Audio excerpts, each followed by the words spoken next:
Welcome, friends, to a discussion on cinema. It's a really complicated review of the Avatar Way of Water film.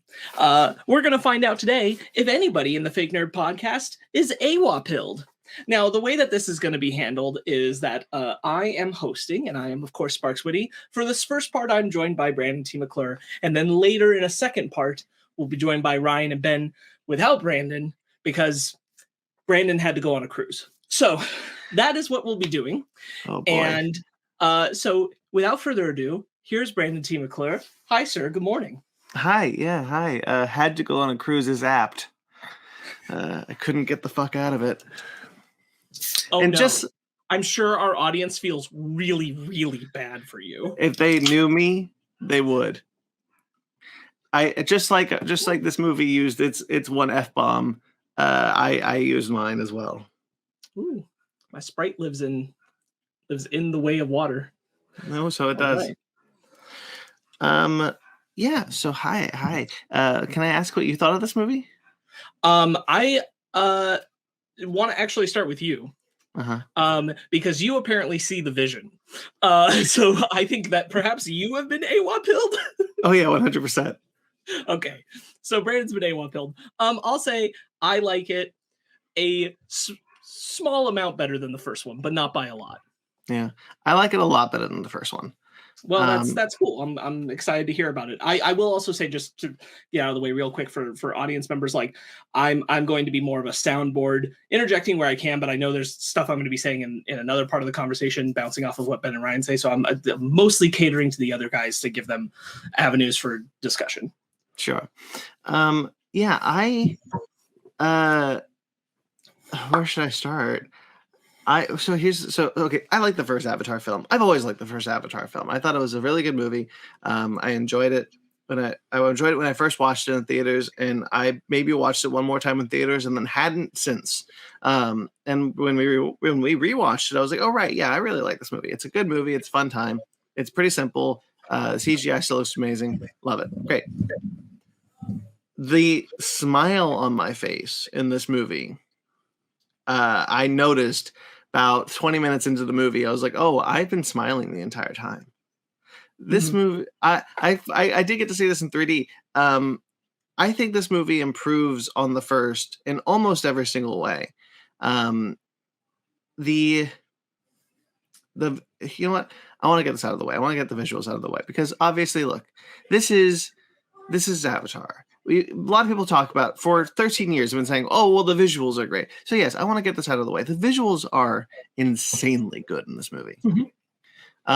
This is some CGI work that, frankly, I've never seen done. The way that CG elements interact with live action elements in movies in general is very tricky, especially when you have CG characters interacting with real people. There's this floatiness to it. There's this kind of like awkward movement because, you've seen Tintin. Mm-hmm. There's this kind of bigness to motion capture acting that even the first Avatar has. People are doing lots of stuff with their hands that people wouldn't normally do with their hands. Sure. But this film was the first time that I actually thought I was watching blue people. Mm-hmm. Like, these were just blue people. The way they interact with Spider specifically, who's probably the major live action component that is in most of this movie. Yeah, I would say so. The way that the Na'vi interact with him is so seamless. You forget that there's four people not real in that scene. Right.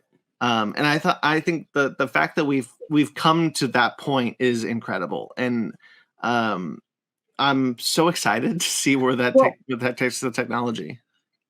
I agree with you in the sense that obviously the visuals are incredible. I will say, like, 60% of the movie, my brain did the thing where it's like, oh right, this isn't real, and that is a credit. I don't think it's a point of like the technology is there now. The technology's been there since the first Avatar. It's time and money. Like, that's really what it is. You give time and money to the artists to do it. Every film project could look this good if given the amount of time and money. It's just, should it? And realistically, no. Like the turnaround, there's a reason this takes years to make. Mhm. And it is same as Arcane, right? Like the reason Arcane looks as incredible as it does is because it takes a lot of time and a lot of artist work put into it. And Yeah. total credit to the artist. Like it looks incredible. But I don't think it's something where necessarily like we've unlocked, like the first Avatar unlocked technology. I don't think this has unlocked new technology. It's simply given a lot of time. Sure. Um, That's a good point. I think that that kind of goes into a whole thing about like, there was this article going around this week at the time of this recording about IATSE trying to unionize the VFX workers, and they should. And because like, it would benefit the audience, because if VFX workers unionize, we'd get more projects like this. well, in theory, like there's still, again, like no amount of, you can't expect every, like not every MCU movie is now going to take 3 times as long to make so Sure. that it looks this good. That's just not going to happen. They're not going to live on that kind of timetable. And I think it's going to become a question of like it'll become a question of where is it warranted? Where does it actually benefit what you're doing with the film to make it look this good? Mhm. Because it does look incredible. It is a sight to behold. Absolutely, you should go see it in theaters. It's incredible. It's visually spectacular because the artist put incredible work into it. But the thing is, like, not every movie needs this. Mhm. And specifically, this movie needs it because I think without it, there's not a lot to write home about. Sure. It kind of lives and dies on its visuals. Mhm. There are things I like in the movie. This is us getting beyond the visuals and into the other stuff, but there's nothing here that's like, man, this story had to be told. Mm. Like this story needed to be done, and we needed to go back to Pandora for XYZ reason of story. It's mostly about giving you more of Pandora, and Pandora looks incredible. No denying. Mhm. But I think in the question of the lead up to this, because we've been anticipating for this for so long, was there a great story to tell? The answer is maybe, but it definitely feels like we're only getting the opening part of potentially what's been thought of, and there's no indication that there is in fact a great story here. And what I mean by that, I just want to say real quick, what I mean by that is we're not given a lot of new story elements beyond meeting a new tribe and engaging with the world of the ocean. It is still the bad sky people coming down, doing what they're doing, fighting them. And I think there was room to enrich it with more flavor, and somehow in an over 3-hour film, it didn't happen. And we'll get into that, but go ahead. Sure. I don't necessarily disagree with that. There was definitely a lot of this film that I felt like we were watching Avatar 1 in a way. Like, it's not. It's clearly Avatar 2. It continues the story from the first film as far as Jake Sully is concerned, but in a lot of ways we are being reintroduced to Pandora in a different way. And I wonder how much of that is meant to is this film kind of meant is Cameron maybe anticipating that we don't remember the first film as well as he'd hope. Um or if it was a studio note or whatever. But that's kind of where I tweeted after watching this movie that I see the vision, and it's because this feels like part 1 of a 4-part epic that I feel that I could be very invested in, that I desperately want to see, because there's a lot of elements that this film sets up that it doesn't do a lot with, that I wish we did more with. And if we are to do more in the sequels, I want to see those sequels desperately. I think you're hitting right on the nail on the head, and the thing is that I'm falling on, I think, on the other side of it, which to me is, I realized in watching it, I wanted another Avatar film, but another Avatar film, even though I know that the vision is more parts past this, I wanted it to still feel just as singular as the first one did. Sure. I didn't want to feel like there were a lot of threads hanging that I needed the sequel for. And unfortunately, I feel like not only that that's the case, that there are a lot of threads that but like it's not even quite mystery box. It's just we're going to introduce some elements and then we're just not really going to talk about them. Yeah. And I guess, stick around. Someday we'll get to it. And that felt very not good comparatively to the first Avatar of introducing a lot of these plot things, and it's like we're not doing that here. Oh, okay. But this I film, guess I'll trust that in part 4 or part 5 we'll get there.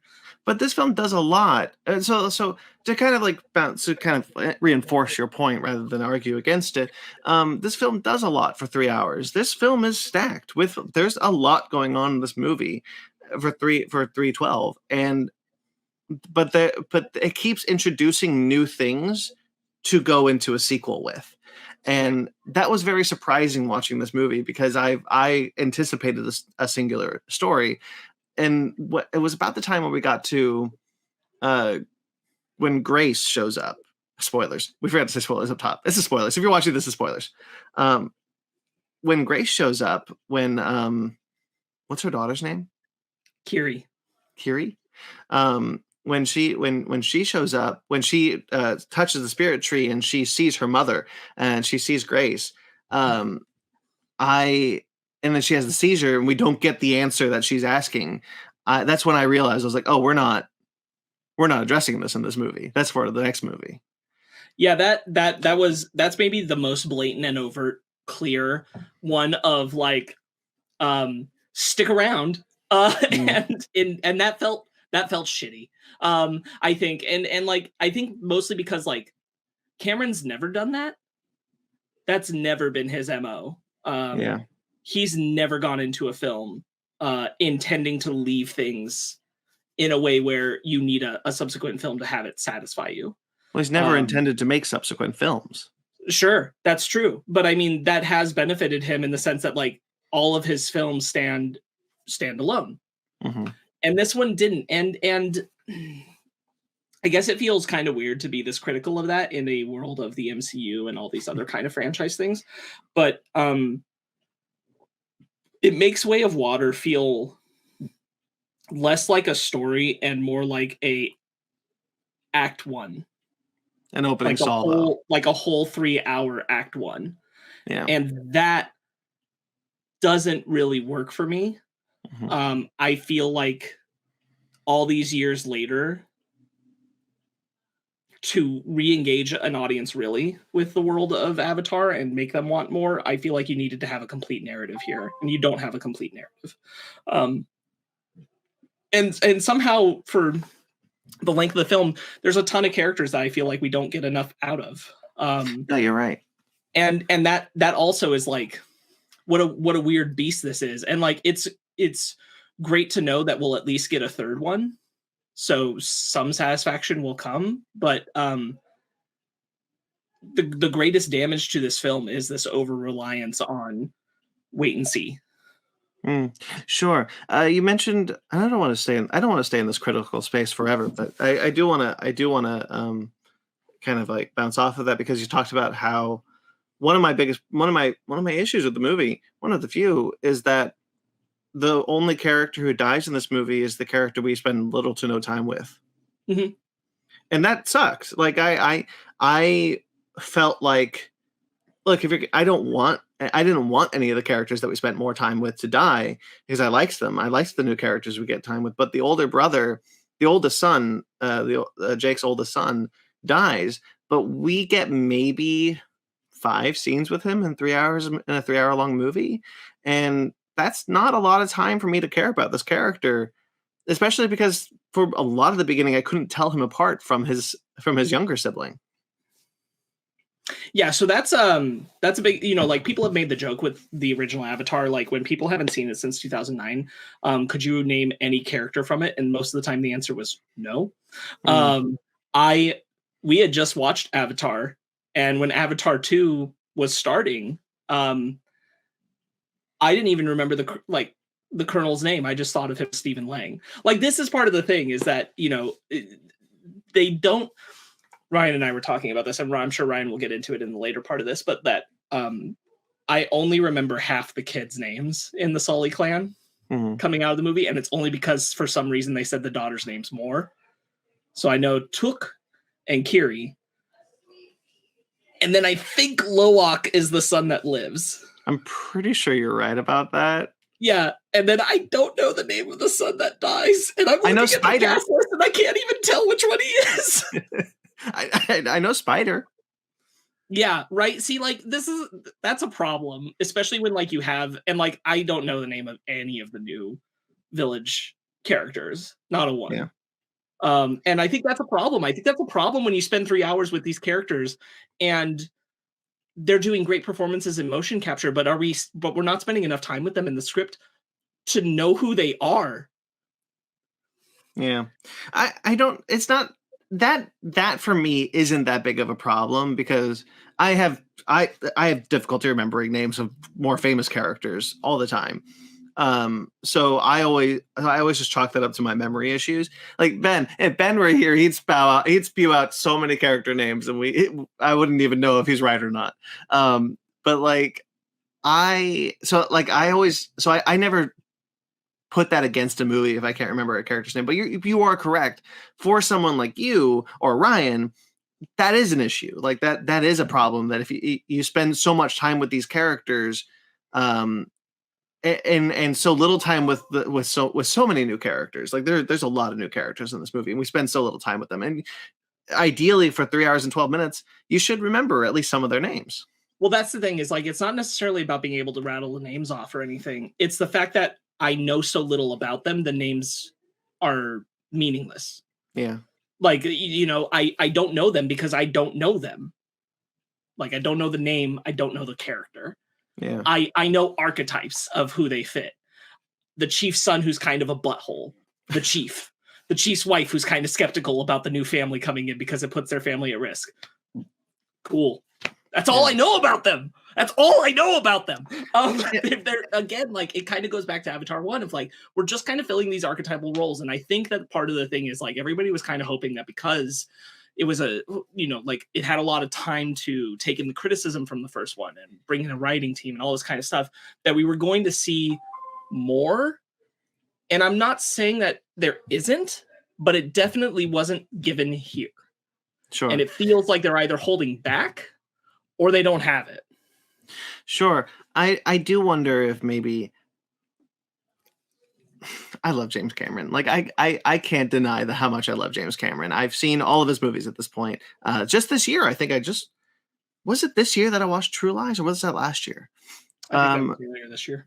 I watched True Lies and The Abyss, the only 2 James Cameron films I had never seen, and I loved both of them.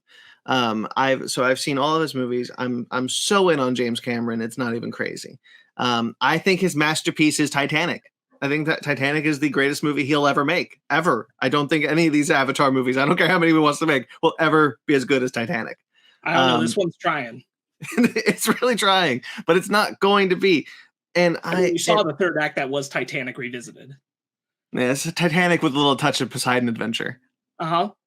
And I think that there's, so I trust in him almost implicitly that there is something more. So I like to err on the side of what you were saying, which is they're not giving it to you here, but it is there, rather than believe that they don't have it. That's just kind of my AWA pill, if you will. Yeah. So like, I totally see what you're saying, but like, I choose to believe in the positive side. And I'm definitely more in Ryan's camp, which Ryan will mention later in this podcast, and we'll talk about it there with them. That if the next one comes around and it's more like this, then the film is just visual splendor and there is nothing else. If we're kind of rehashing the story again, and it's very much similar to this, and we're not really getting more of the characters, not really doing something with the story about them, then we might be sunk as far as ever getting that. I think if the next one comes out and it's pretty much on the scale again, I think we're dead in the water. I think the audience also might agree with you there, whether or not I do or not. I think we were talking about like Avatar's cultural relevance as far as whether or not it has one when we talked about the first Avatar film, and it's clear that the public really likes that first movie. It makes a buttload of money every single time it comes out, and this film did come under expectations this weekend. It will have come under expectations this weekend, but it could have legs. And I think perhaps if the second one comes out and the audience isn't there anymore, the audience that come out for Avatar every single time it's really re-released in theaters, if the audience isn't there anymore, I think the writing is on the wall that you're right, that this film is just the visuals and there is nothing more for an audience to connect with. And that would really suck, because I do think there is something there, and like I said, we're kind of existing in this pretty negative space right now, and I do want to kind of get into some of the positives that I have, but I do think you're right that whether or not I believe that there is something to this, that James Cameron has something here, the audience will fall on your side if the next film comes out and it is just more of this. Well, I think even you will, right? Like if the third one comes out and you are not given, we're extrapolating, and I don't mean to project to pontificate on what ifs. We're a ways out from a third one, but if the third one serves up a platter of like it's Stephen Lang out to get Jake Redux, and and we just kind of do that dance all over again, without much else added to it. Some new elements, obviously, some new animals, some new tribe potentially, but more or less rinse, wash, repeat. What are we doing? Yeah, I think it becomes a question of, and I think it goes back to kind of close out this section. I think it goes back to the visuals are incredible. Does that mean anything if you don't have a story to tell? And the answer is, yeah, people will go see it. People will go see Avatar in theaters, the original, this one, because the best way to see it and experience it is in a theater. It looks incredible. I saw it in IMAX 3D. It looks incredible. I'm jonesing to see it again. I'm jonesing to see it again because it's visually so spectacular. But I'm not necessarily like, I've seen, I'm not, there's no like, man, just the emotionality of X beat or Y beat in story terms is not there. I'm not being allowed to connect to the characters as much as usually a 3-hour film that is a sequel in a franchise would allow me to. Sure. And I think that is something to overcome. And I think it's something that we're focusing on this because this has been so long in the tooth of expectation that everybody was kind of curious, what are they going to come out of the gate with? And what they came out of the gate with was narratively a lot of the same stuff. And I don't know if you book everybody on 4 sequels with some of the same stuff. And see, that's kind of where I look at. I may be blind, sure, but like that's what I'm looking at. Like, yeah, he put a lot of the same stuff in the first Avatar in this film, but for me, that hopefully means that this is part 1 of a 4-part epic. And going back to what I talked about, like that's an epic I want to see. Look, if I could sit through 10 Fast and the Furious films, I can sit through 4 Avatar movies. Like, hell yeah, let's do it. Like I'll be there day 1 every single day, every single time. I sit through so many franchises that set up sequels, that set up this, that go on longer than they should have. And I'm still there, and I'm still wondering, like, what can you do? And whether or not I'm disappointed in them or not, I think that there's a real vision to James Cameron, and I think that he clearly has a passion for Pandora and this world of Avatar, and I see it in this movie. I just wanted more of it, and going back to kind of like hopefully moving us into a more positive space for me. This is a movie that I like a lot more than that first film, like a lot more. Yeah, I need to, I guess, get across that I'm on the same page as you. I'm optimistic and hoping that this is a part one. It feels like an act one of a longer story. I'm gonna be sad if I'm tricked, and Sure. the third one doesn't feel like that. Yeah. You're right. Like, I'll still go see all of them. They're wonderful to watch in theaters. They're visually spectacular. I think it's something where, for me, what it is spending over a decade talking about the first Avatar and saying, yeah, the story's kind of weak. Mm-hmm. Characters are okay. The story's kind of generic. And that's all true, and it has its value, but it also has its drawbacks. You kind of wanted something to really, really show what you can do with storytelling in this world, and this didn't do that. And I think that's where the bummer is, after waiting for it, is wishing that you could just adamantly go like, it's not just the visuals, it's this part of the story and this thing and this thing, and like, the visuals are just additional, and they're just supporting what is so cool about, like, and you're like, no, the visuals are just exceptional, and then the story's like, yeah, it's there. And we'll get into those elements now, because I think that I think it's really, really funny to take the Sullys out of the woods and put them in the ocean, and say, like, I couldn't, we're not doing any more with the forest, so I want to do a lot with the ocean, so here we go. They live in the ocean now. They're ocean Navi. No, like, for real, there's a few funny moments in this, like structurally speaking, of like, there's a moment where they do the Hunt for Red October fade in, which is that they're speaking Navi and then they speak English.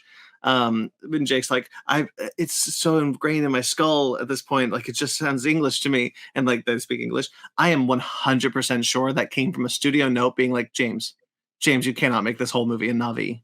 You cannot do that. Because I knowing James Cameron, the way he talks about this, the fact that there is a script that is completely in Navi, and we know this for a fact, there is a script for this movie that is written in Navi.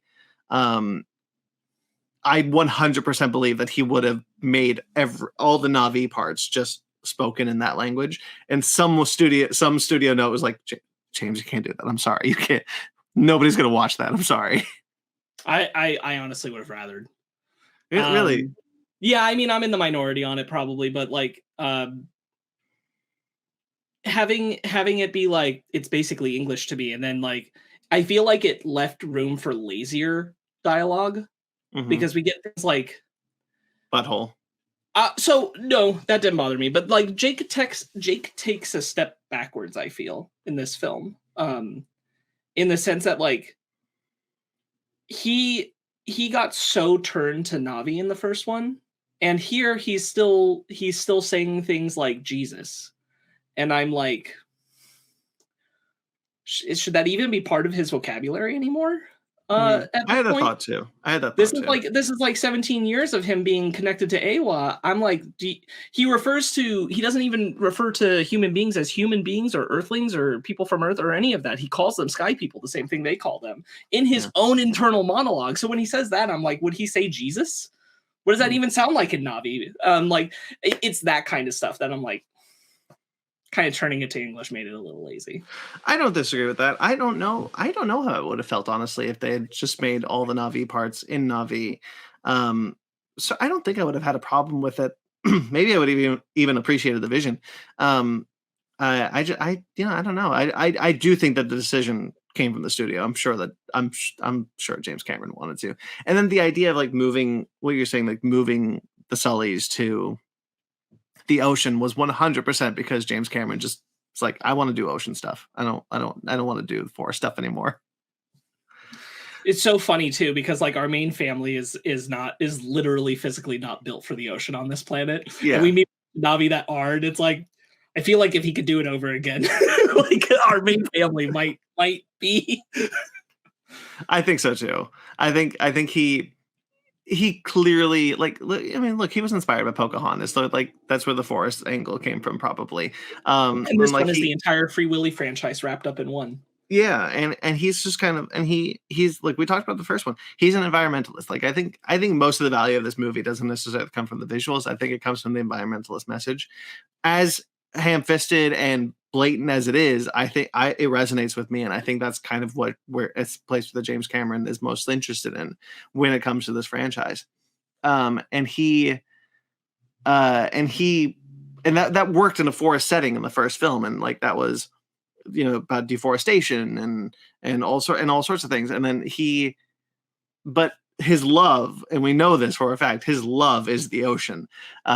He spends more time on the ocean than he does on land.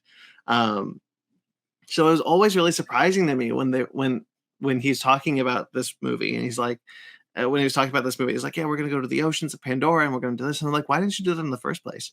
You clearly only care about that. So they couldn't afford to. They couldn't afford to. Like, that's probably true. Like, honestly, the technology was probably not there. And I think that there is something interesting in what can be set up for this film, because what we're learning is that there's an important detail that is said and then moved away from literally, that they're coming back not to mine but to colonize. Yes. And that's going to be the overarching thing, is that now it's just it's a battle for the planet. The Sullys don't know that yet. They think this is just a personal revenge story with the Colonel, which basically for the rest of this film it is. But the overarching thing that they're setting up is colonization, and that's cool. I want to see how that plays out. It gives a good excuse for we're gonna go pretty much everywhere in Pandora by the time we're. I'm surprised. I was actually honestly surprised at the colonization aspect of it, because you do have to kind of, you really got to work to make that make sense, because is Pandora the only place with habitable life? And it's not even it doesn't even have a breathable atmosphere for humans. I genuinely wish that they had just gone like full tilt. It's kind of you saying like how ham-fisted the environmentalism can be, but I think this would have been good if they had just gone full tilt. And when she says like Earth is dying, she said Earth 2 is dying, meaning that they already colonized another planet and killed that one too. Oh yeah. And I would have liked that more, because like, some people would arguably say like, whatever point far in the future we are, our Earth is currently suffering. So like the idea that they would have burned through 2 planets before this one, I think would have landed even better than just saying, oh, Earth is dying. Like Earth 2 is dying. They killed 2 planets. They're ready to do it again. That's a good point. I would have really dug that. I kind of wish, like like you said, it is so heavy-handed that it's like, yeah, just go for it. Say they've destroyed 2 planets now. They've already burned through 2. They're just lighting them up and knocking them down. All right, we'll go to Pandora. We'll burn that one down. Then we'll go to the next one. We got a whole line of Earths. It would add a lot to like how jaded the humans are. Again, it's super simplistic storytelling, but we got all the military people who are now, like, a ton of them in the Na'vi bodies, and they do not give a shit about war crimes. They do not give a shit about burning and killing and wiping out the Na'vi tribe. And like, where does that kind of dehumanization of these people come from? Well, they did it to another planet would really explain a lot. They already did this kind of thing. They've grown up in a society that says like, absolutely doing this is all that really matters. No, we can just go to the next. Let's go. If we just go to another planet, do it again. Yeah, it's basically like interplanetary manifest destiny. And if they had done that, I think that would be cool, or it's something they could develop. I know you want to say mostly in positives, but I gotta say, like, it bummed me out that we get our military squad of people who are in Na'vi bodies, and it kind of doesn't mean anything that they're in Na'vi bodies. They all get wiped out just as easily as they would have if they were human beings. Well, I kind of looked at that, like, thinking to myself, which one's Kerry Russell? Great question. Do you mean Kate Winslet? Yes. Okay. Kate Winslet is the female chief leader of the New Water tribe. Oh, okay. Which I question if she should have been. Yeah. Given that everybody else is not white in that tribe, but whatever. Yeah, that's a really good point. That's James. I get you wanted to have Kate Winslet in there and like maybe not as a bad guy, but I mean, this is the first time he's teamed up with Kate Winslet since Titanic, so like sure. Like, and it's cool, it's nice. I think she plays a fine role. We don't get to spend a ton of time with that character, but it is weird and it stands out when like everybody else is non-white and she is. Oh, I just remember what I was about to say about the fact that the first off, I love the idea that they've implanted their memories, that they downloaded the memories and then implanted them in these cloned Na'vi bodies for these military men. Also, it makes me retroactively dislike the first movie more for its characterization because I didn't remember a single one of those people, like outside of Stephen Lang. I do remember the bald guy, but outside of him, I was like, he's literally a different guy. Is he really? Yes. Oh man. Because both Ryan and I were like, oh, he's the same bald guy. And then we were like, wait, no, he's not. He's a different guy. Who the hell is that? So like, okay, so outside of Stephen Lang, I don't remember a single one of those people. And so there's like, oh yeah, it's me and this guy and this guy. We're all here, dude. And I'm like, cool. I'm sure that was cool for you. Right. I'm sure you know those guys. I'm looking for who the different guys are. But I was happy to see some of the more memorable human characters return in this movie, such as he is the same guy. Sorry, he's the same guy. Such as the two scientists specifically. I was happy to see back. Yeah, it's so funny because like I told Ryan this was a good example of like where the film answers questions that I kind of thought they were going to ignore and be confusing and stupid. When Jake has started attacking back towards the Sky People. And I was like, okay. And then we saw like the scientist guy on the ground in his Na'vi body. And I'm like, if they came back, why wouldn't they wipe out their research stuff? Like, why wouldn't they just have wiped them out? And then you see that they've moved them into the same space as the Na'vi. And I'm like, oh, okay, well, that makes sense. Yeah. And that's cool. And we get a little bit how like Na'vi can breathe human atmosphere longer than humans can breathe theirs. Yeah. A rare time of answering a question. Yeah. In this one. And I think also like we were speculating like, okay, why does Jake's daughter look and sound like Sigourney Weaver? Like what's the point of that? And the fact that it came from this weird immaculate birth from a Na'vi clone body like makes sense to me. Like the fact that there's a reason why it is played by Sigourney Weaver, not just because they were like, oh yeah, we just want Sigourney Weaver to play a 14-year-old. I will tell you Ryan's joke, which is that she is the Avatar. Yeah, that's a good point. Capital V Avatar. She is the face of the current poster. Yeah, she's channeling all the wildlife of Eywa. She is the conduit of Eywa. And for honestly, like I will say I like Sigourney Weaver a lot. She might be my standout in this movie. It's my heart wants to give it to Zoe Saldana, but she's just not in enough of the movie, which was also super weird. Yeah, Zoe Saldana doesn't get a lot to do in this movie, and that's a bummer. Yeah, huge bummer. Bummed me out hard. She's great in every scene she's in. Yeah. All 12 of them. She's acting her ass off, and when she loses her son, there's some incredible acting coming from her, but she doesn't get a lot to do in this movie, and that sucks. That really sucked.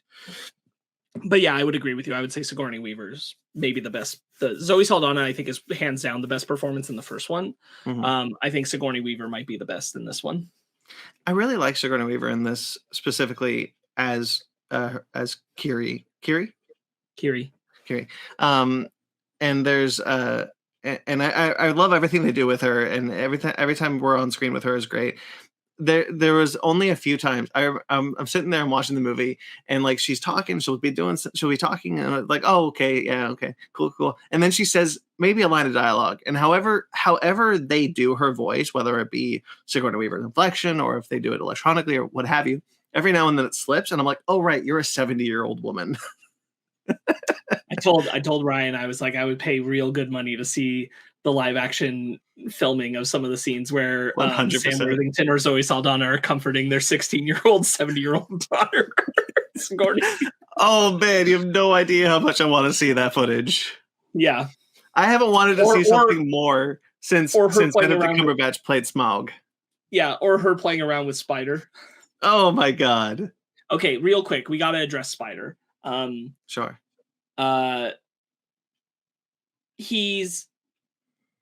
I think it's really cool to have something that is a relationship developing between humans and Na'vi that is not humans taking on avatar bodies, and that Spider's kind of a conduit for that. What I think is rough is that he's a little bit of a proxy of white appropriation. Specifically, like, now that we know the context, now that we've seen the movie, those dreadlocks were a bad choice, man. Should not have done that. That's not good. A rough choice. I mean, you would notice those things before I would, but yeah, you're right. I do. Well, this is more speaking to, like, you know, that hairstyle is not. It doesn't belong to white people, and it is appropriating it, and even in the terms of like a fictional race, they are still a fictional ethnic race that they are implanting him into. I think some amount of handling Spider in that way was not the best decision. Interesting to make him the Colonel's son, though. I was we were talking a bit about it when, because the second and third trailer shied away from Spider a lot, and we hadn't seen him since the first one, really. And we kind of like were wondering, oh, what's the deal with this character? Like, why are they hiding him? Why aren't they showing us more of him? I don't think anyone would have caught on that he was Quaritch's son if they had shown more, but I really like that aspect ultimately. And I'll say this, I like Quaritch a lot in this movie. I actually really do. I think that there's a lot of really interesting stuff that they do with that clone body. Like, there's a lot of dialogue that he's talking about, like, here's your dad's dog tags. I'm not him. That was, I like a lot of that stuff, that kind of like, he is still Quaritch, but also he recognizes that he is not Quaritch. He is a different entity almost. And having him go through the Na'vi steps with this son, and you do see, because of that kind of that hardened macho exterior that we saw in the first film, which is very much I am military man. There is no other characterization than I am military man. We see that kind of crack a little bit, and again, I guess this goes back to what we're talking about. There's a lot of threads for the next film to pick up on that would be more for the next film to do, and I would have liked to have seen more of it. But I did actually really like what they were doing with him in this movie, because I found it very compelling, and more so than I did in the first film. Yeah, I want to agree with you. Sure, I understand that.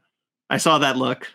I think in idea, and you're correct, in execution, it didn't work, because I don't think they did enough of it to differentiate it. Sure. I'm not that man. He's not my son. Oh no, don't kill my son.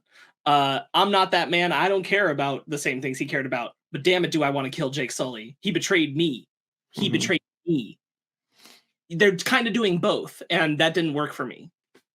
They were trying to play it both ways and didn't pick a lane. Sure, I understand that, but if I may push back a little bit, I think that speaks to the duality of having woken up with memories of Quaritch from 2 hours before his death, he is Quaritch, but he also recognizes that he is not. So he's got these memories and he's got these feelings and he's got these emotions and he's still trying to process them through this new cloned body.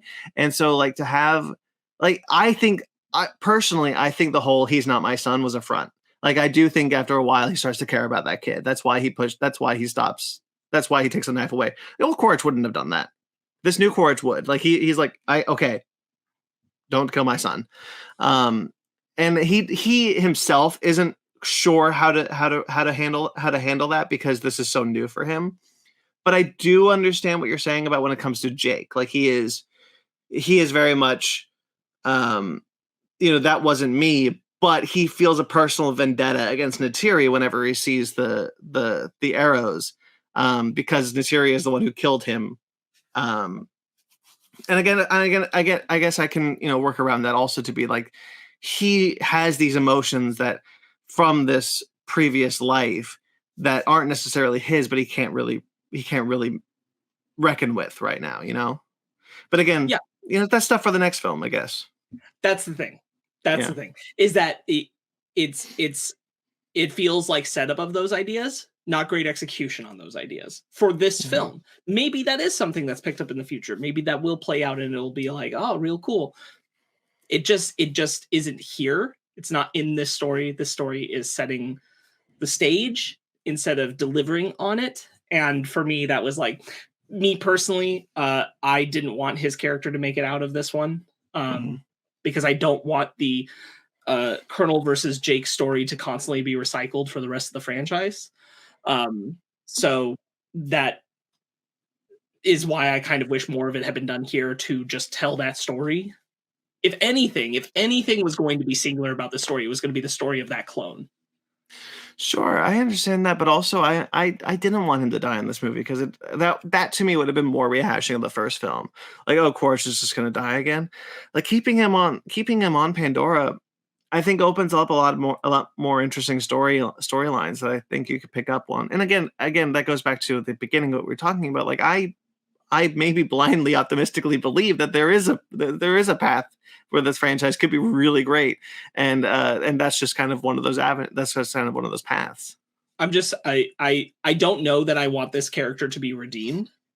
And if he's not redeemed, then he's just Eggman coming after Sonic the Hedgehog every single movie, and I don't want that either. So I don't know. I guess we'll wait and see. I think the only interesting path that I'm not entirely convinced right now they're going to do is that he is slowly getting like inverse Jake Sully, which is that he is feeling Awa connecting him.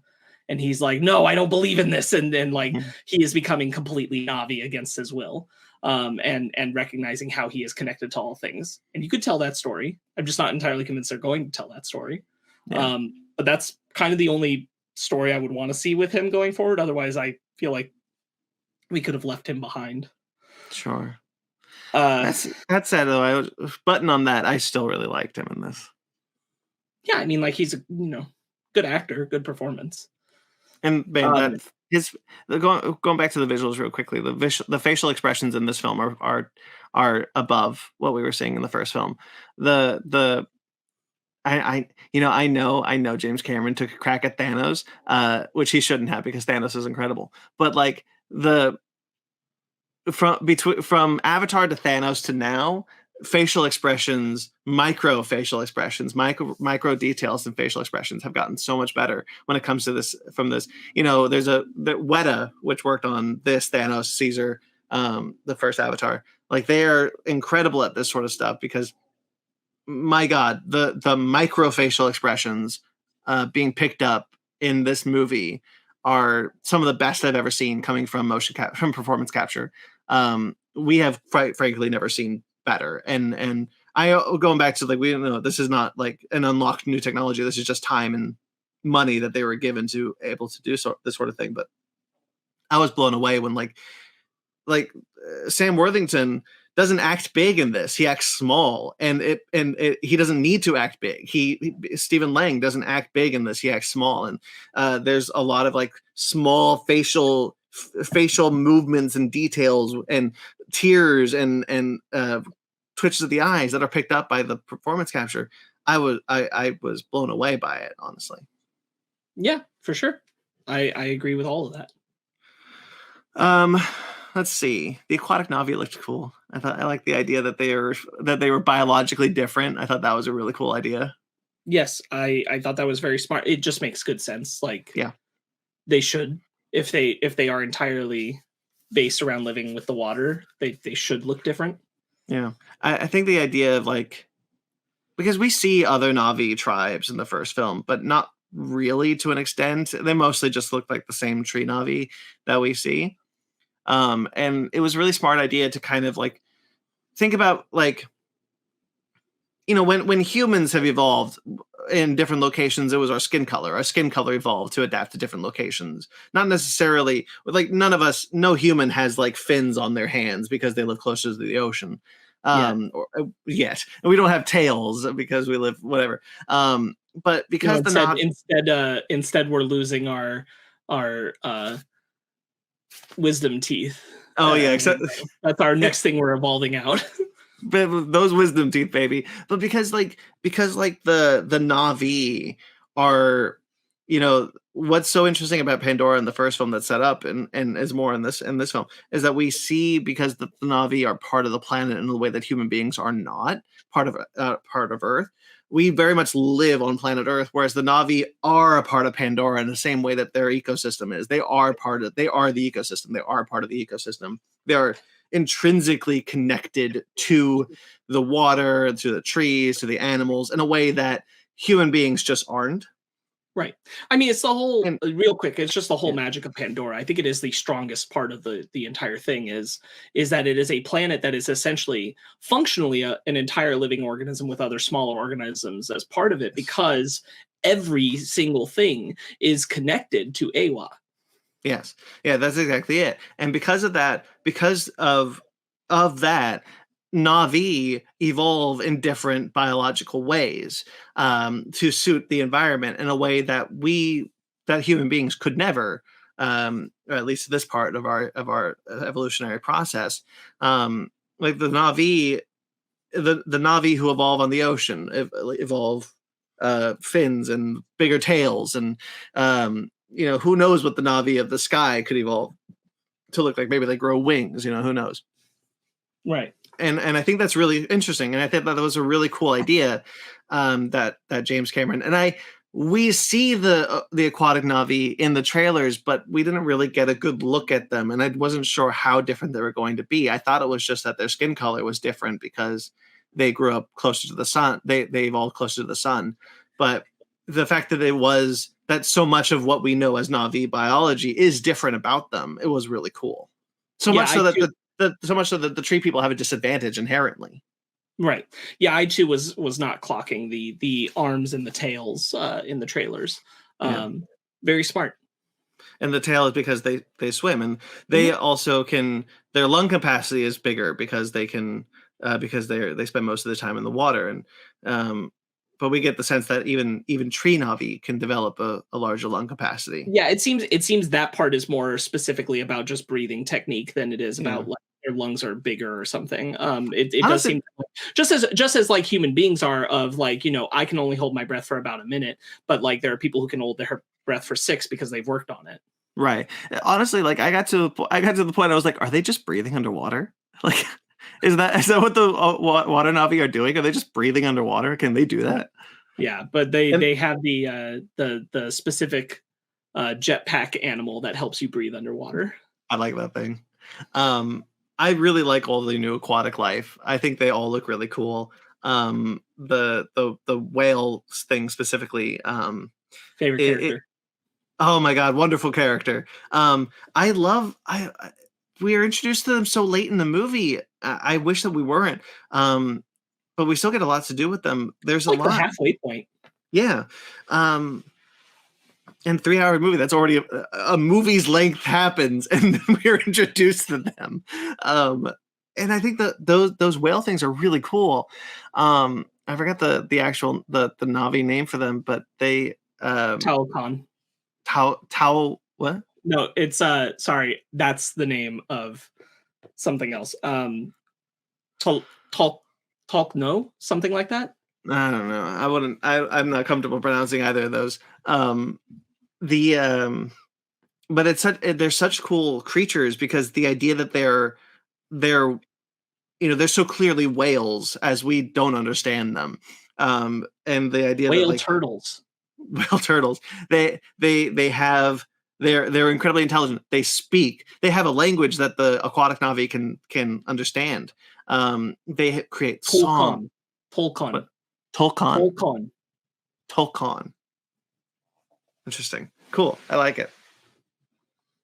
And we human beings, Jermaine Clement, by the way, in this movie for a hot second. Yeah, male marine biologist version of Grace from the first one. 1,000,000%. Hey, you know what? I'm happy to have a good scientist every now and then. And the fact that we see and we see the human beings whaling these creatures that are smarter than us, like they are, and we do it because and it's so ham-fisted. I love it. Just the idea that like they only get it because the goop in their brain can make us younger, and that's it. They waste the rest of it. Just like we whale for, we used to whale for blubber and whale oil and all sorts of things. And like, admittedly, we used more of the whale than they do, but like it's still the same kind of concept. Like it's useless to us. We don't need to do that. We don't need to whale. We don't need to kill whales. They don't need to kill these things just for nothing. Right. Just because someone's going to pay $80 million for a single jar of goop. Like, no. I mean, I agree with you. Like, we shouldn't be killing those things, but like there is a difference between like oil for my lantern and goop that stops aging. like sure, they're a little different. Sure, but like, I mean, especially like nowadays, like we don't need to whale for oil for our lantern. We don't need that sort of thing. But there's still whaling in the world. But like, for me, the saddest part of the movie, this is going to be wild for me to say because a character dies, but the saddest part of the movie was the whaling scene. That was the most stressful. That was the most stressful thing in this movie for me. Like watching that guy kill that mother. And then James Cameron had to like kick me in the ass with the little baby coming up to it being sad, and I'm already crying. And then they killed the baby. It's an incredible sequence. It is a punishing sequence. And it looks visually incredible. Just to say, like, there's so much of this movie that I don't believe wasn't real. Like, I don't believe they didn't make this whale. Like, sure. Holy shit. Like it looks like they went into the open ocean, made a whale, and then just had people pretend to be blue for a second. Yeah, I love that character. I love those characters, the whale characters. I think they were incredibly realized, and that's kind of like one of those things where like that's the environmentalist passion coming out of James Cameron. Like he's very much like this is what it's all about. These people want to save Pandora the way that I want to save Earth. And like I walked out of the movie thinking to myself, like, I'm with you, James. I wish we could save the Earth too. I just hope it doesn't die before I do. Yeah. Avatar's kind of sad, the subtext of Avatar is kind of sad. I don't know if you know that. I mean, it's about fundamentally, at least up to this point, it's about people coming from Earth and being like ours now, and then just absolutely destroying the life. Yeah, and you see that when like the ship lands, and like the forest life is, man, that's horrifying. Watching the fire engulf all the forest life from the first movie, a horrible sequence. Honestly, I think there's sequences more horrible in this film than they were in the second film. Like this is for sure. I would agree.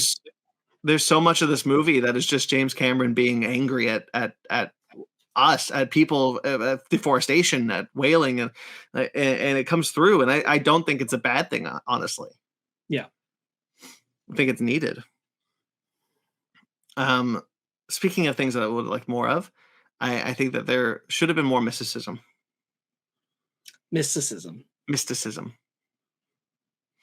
I really like Sigourney Weaver. We've talked about it already. I think she's a great character. I I really like everything that has to do with her controlling the sea life. I think all of that is really cool and really engaging and really interesting. And I really like when she connects to their version of the spirit tree, which I thought was really well realized. Was seeing Grace, which I think is really cool. I thought seeing Grace hug herself was really cool, and I thought that all of that was really interesting, and that's where I wish the movie spent most of its time on, with that kind of mysticism, because it would have been like, okay, like I like the fact that the older brother likes to take the rap for the younger brother's problems, and I think that their sibling dynamic is kind of fun every now and then when we see it, but there's not a whole lot of it. If you wanted to spend more of that time to give us more of that Kiri plot lines, exploring more of how she's connected to Pandora, and because we don't spend more time with it. We see that she is, and then we move on. It's Act 1, baby. It is Act 1, baby, and like that's cool. But there's places like there's places that I really liked, like the bromance between the chief and Jake, that I thought was, we get only like every now and then. Like I would have liked to have seen more of that. Obviously, more of the son who dies would have been great, because when he dies, like, I don't feel anything.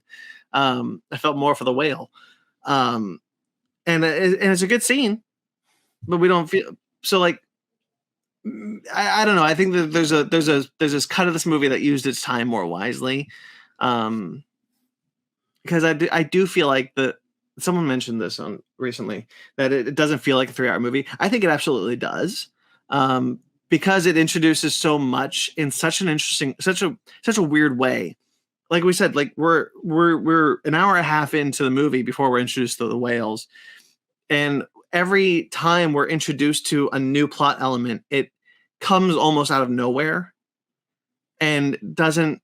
And it's almost like this film is littered with 3-act structures.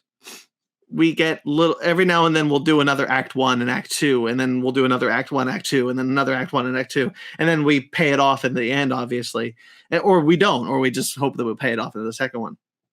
I think that's my biggest problem with the movie, is the fact that for 3 hours and 12 minutes, it does not use its time well. Yeah, I would agree.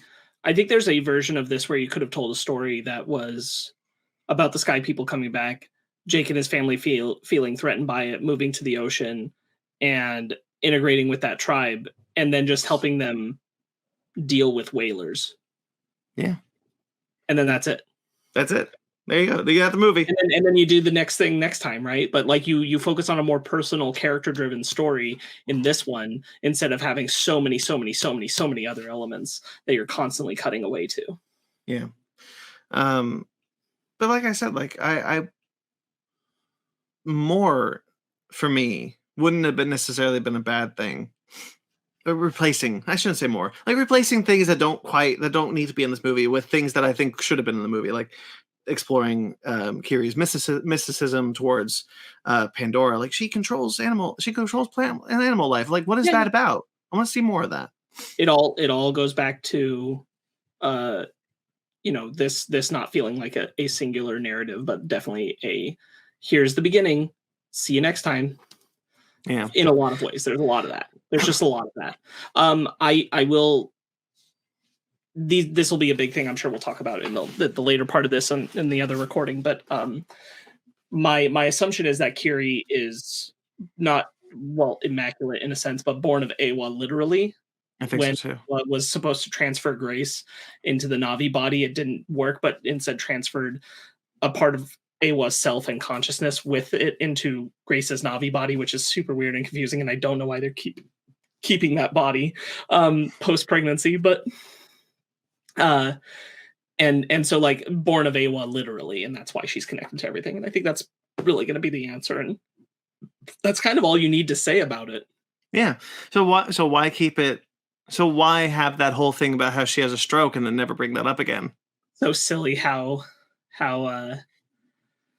Jake presents that to the audience as like, because Grace's Navi body was pregnant somehow, and it's borderline on the Palpatine has returned. Yeah. But like the whole like the thing that struck me as strange is when they're just like when like obviously the aquatic Navi are doing their mysticism thing, their healing thing, and it's like it wouldn't necessarily be a problem if Kiri would just be like, yeah, here I can connect to Awa in a way that you can't, or I saw Grace or whatever. Like the fact that it's presented as the nerdy guy saying like she had a stroke, she can't ever connect to the spirit tree again, and the fact that that is never presented as a problem that's going to come up later because she connects to plant life again in the underwater, and it's never seen as an issue. Like there's no Because they said specifically the spirit tree, which is like connecting with the ancestors, like in a way, kind of logging your brain in theory, right? Like into something else, which is not what she's doing when she connects to other things. But even so, like the fact that we introduced that as a ticking clock, as a kind of a problem that's going to come up in the second act and the third act, but it doesn't, and it's just weird that we did that. It's not necessarily that I disagree with the decision to do it, and I understand like it's a spirit tree and not. It's just weird that we set it up in the way that we do with no payoff. Well, the other thing about it is that I don't think it's real. No, like it's two human scientists trying to make sense of Navi stuff going on that's both spiritual and part of their body, and they're like, yeah, it's epilepsy, and I'm like, can Navi have epilepsy? Is that actually what this is? No, probably not. Like I don't think that they're right, so how is it even going to reflect? I think the only thing it's meant to do is make Jake wary of letting her connect to a spirit tree in the future. I think that's all it's supposed to do, and it's going to be proven to be like, no, it's actually not an issue because she's connected to AWA, you dumbass. Just don't like she, I don't know. Yeah. Act 1. Yeah. Speaking of Act 1, I think the third act is really cool. I like a lot of the action in the third act. The most stressful thing in the world was when that whale gets up on that ship. I thought he was going to die. I thought that was like his sacrificial act. I was like, oh buddy. I was so stressed that whole time. I'm super excited for that whaler to come back with a bionic arm in the next one, and he's our new Stephen Lang. That was so cool. He just gets flown around. He's in the arm flying. That was so cool. I thought the crash of that whaling ship was really cool. I think the whaling ship is just a really cool design in general. Yeah, I always like a cool aquatic ship, but the whole action sequence set around there, and like the girl's like, oh, I'm tied up again. It was cute. And then the ship sinking, we talked about doing the Titanic thing. I think all the choreography there, all the action sequence there, it's all well framed, it's all well shot. I was very engaged in the third act action sequence from start to finish. I thought it was all really cool, and there was so many great little moments, so many great big moments. It's visually stunning. I really liked it. Yes, I would agree overall. I only have one real big problem with the third act. It ends. Where did the tribe go? Oh. They leave. Well, where did the tribe go? They're winning, and they just leave. That's a good point. And I could accept it if just the Sollys were left behind. But they're not. The chief's daughter's still there. So yeah. I'm like, they just left? They just left. Yeah, I like the chief's daughter, by the way. I think she was a good character. Yeah, I think she was a good character too. I could not for the life of me understand that decision. I was like, they're winning the fight and the whole tribe just leaves. Yeah, that's how it happens. We're winning. Let's go. Yeah, I thought that I didn't even notice that decision, honestly, watching it. I was so enthralled with it, I guess. But yeah, that's just a good point. It was just, at a certain point when like the ship is flipping and everything, I'm like, where's everybody else? I mean, I think we kind of killed everybody that wasn't Stephen Lang on the human side, but what happened to the water people? Right. I liked Jermaine Clement. I wish we had more of him, though. He comes in very late in the movie and he doesn't really do a whole lot. May or may not be dead. May or may not be dead. So we can see him in the sequel, I guess. Well, I don't know how he would survive. Every ship was destroyed. He can only be out there so long with the mask. And he was on the ship that cut the dude's arm off. Yeah, but he saw the rope coming, so he ducked under that. Yeah. Yeah, I think that there's a lot of cool technology also. That new exosuit that the general wears, that a lot of people wear, really cool. Yeah, the one that allows them to move faster. Drink coffee. Less clunky. Yeah. I like she's drinking the coffee out of like, boy, there was a dude in my theater who loved this movie. Was just having a blast with this movie, and you could tell because he was like, man, he was the loudest laugh whenever the girl drank the coffee out of that extra something. He thought it was the funniest thing. Really enjoyed watching the movie with that guy. No, that's good. Yeah, I don't think I have any more notes. I'm sure I will remember so many more things I want to talk about with this movie, but I think that's all I got so far. You saw it in 3D also. The 3D on it is incredible. Yes, it is. Absolutely. I forgot how good Avatar looked in 3D. It's not even just about that. It's just like it's been a long time since we've seen a movie that was made for 3D. Yeah. And like it shows. Yeah, they still make 3D movies every now and then, and like they don't like make them, but like post convert them. And I was thinking to myself, like, how many movies did I watch after the first Avatar that were done in 3D, like the Hobbit trilogy was, but outside of that, nothing else.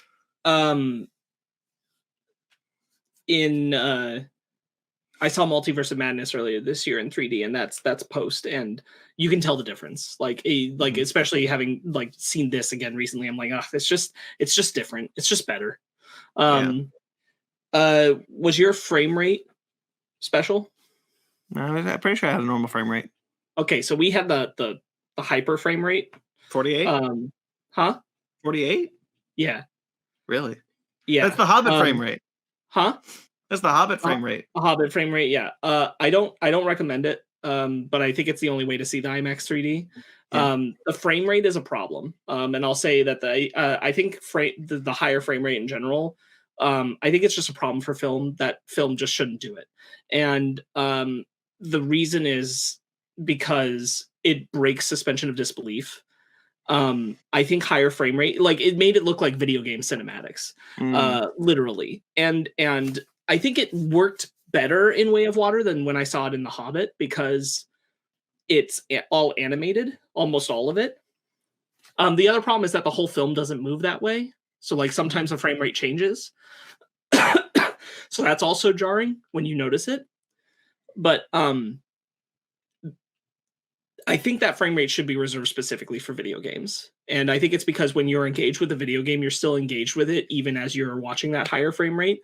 So it doesn't break that disbelief, but something about watching a movie and having that change, it lowers that wall. You're very aware of watching a movie, even a movie as beautiful as this. Like you're suddenly like, oh yeah, this.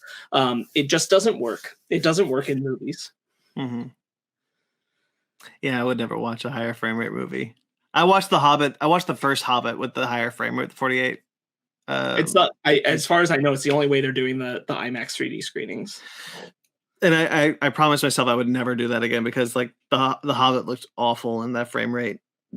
The Way of Water, the sequels I watched in the normal frame rate.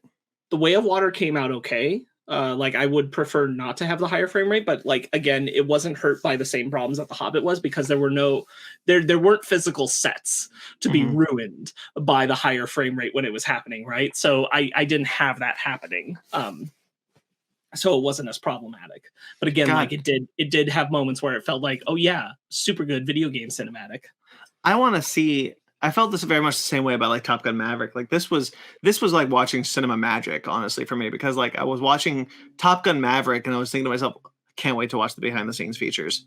Like, oh my God, I can't wait to watch the behind the scenes features. How do they make this movie? Felt very much the same way about this movie. How do they make it? What is real? What is not? I want to see all of it. Because like, as far as I'm concerned, it's all real because it looked that good. Sure. Yeah. I think it struggles the most with like when we're on the human constructs, like there's specifically the part where the general is walking in the mech suit next to Stephen Lang's Navi, like through an area, and I'm like, the Navi look more real than the general does right now. Yeah, sure. Like the general looks out of place, Yeah. and doesn't fit and doesn't look real. All right, I guess that'll do it for me. Okay, well, I'm not doing my final thoughts, but Brandon's going to do his and rate it because I still have a whole other hour and a half or more conversation to go. So this is going to be a big old Way of Water review, friends, and there's a lot more to get into, a lot more thoughts, but I wanted to. I held back on some towards the second half of this because I realized I just wanted Brandon to get a lot of his stuff out. I appreciate that. There's no secret I really like this movie. Like, I really like this movie. I think this is really great. I think it's visually stunning. I think that this is this. I'm really glad I'm not reviewing this with the rest of you guys, because I'm sure that you guys are going to like have a lot more problems than I did. Like, I'm not saying I didn't have any problems. I've mentioned problems. Obviously, I have issues with the movie, but to me, they are minuscule to what this movie does so exceptionally well. I am really happy that I got to talk about this movie. I'm really happy I got to see this movie. I think that this is the almost everything the first movie does, this movie, in my opinion, does better.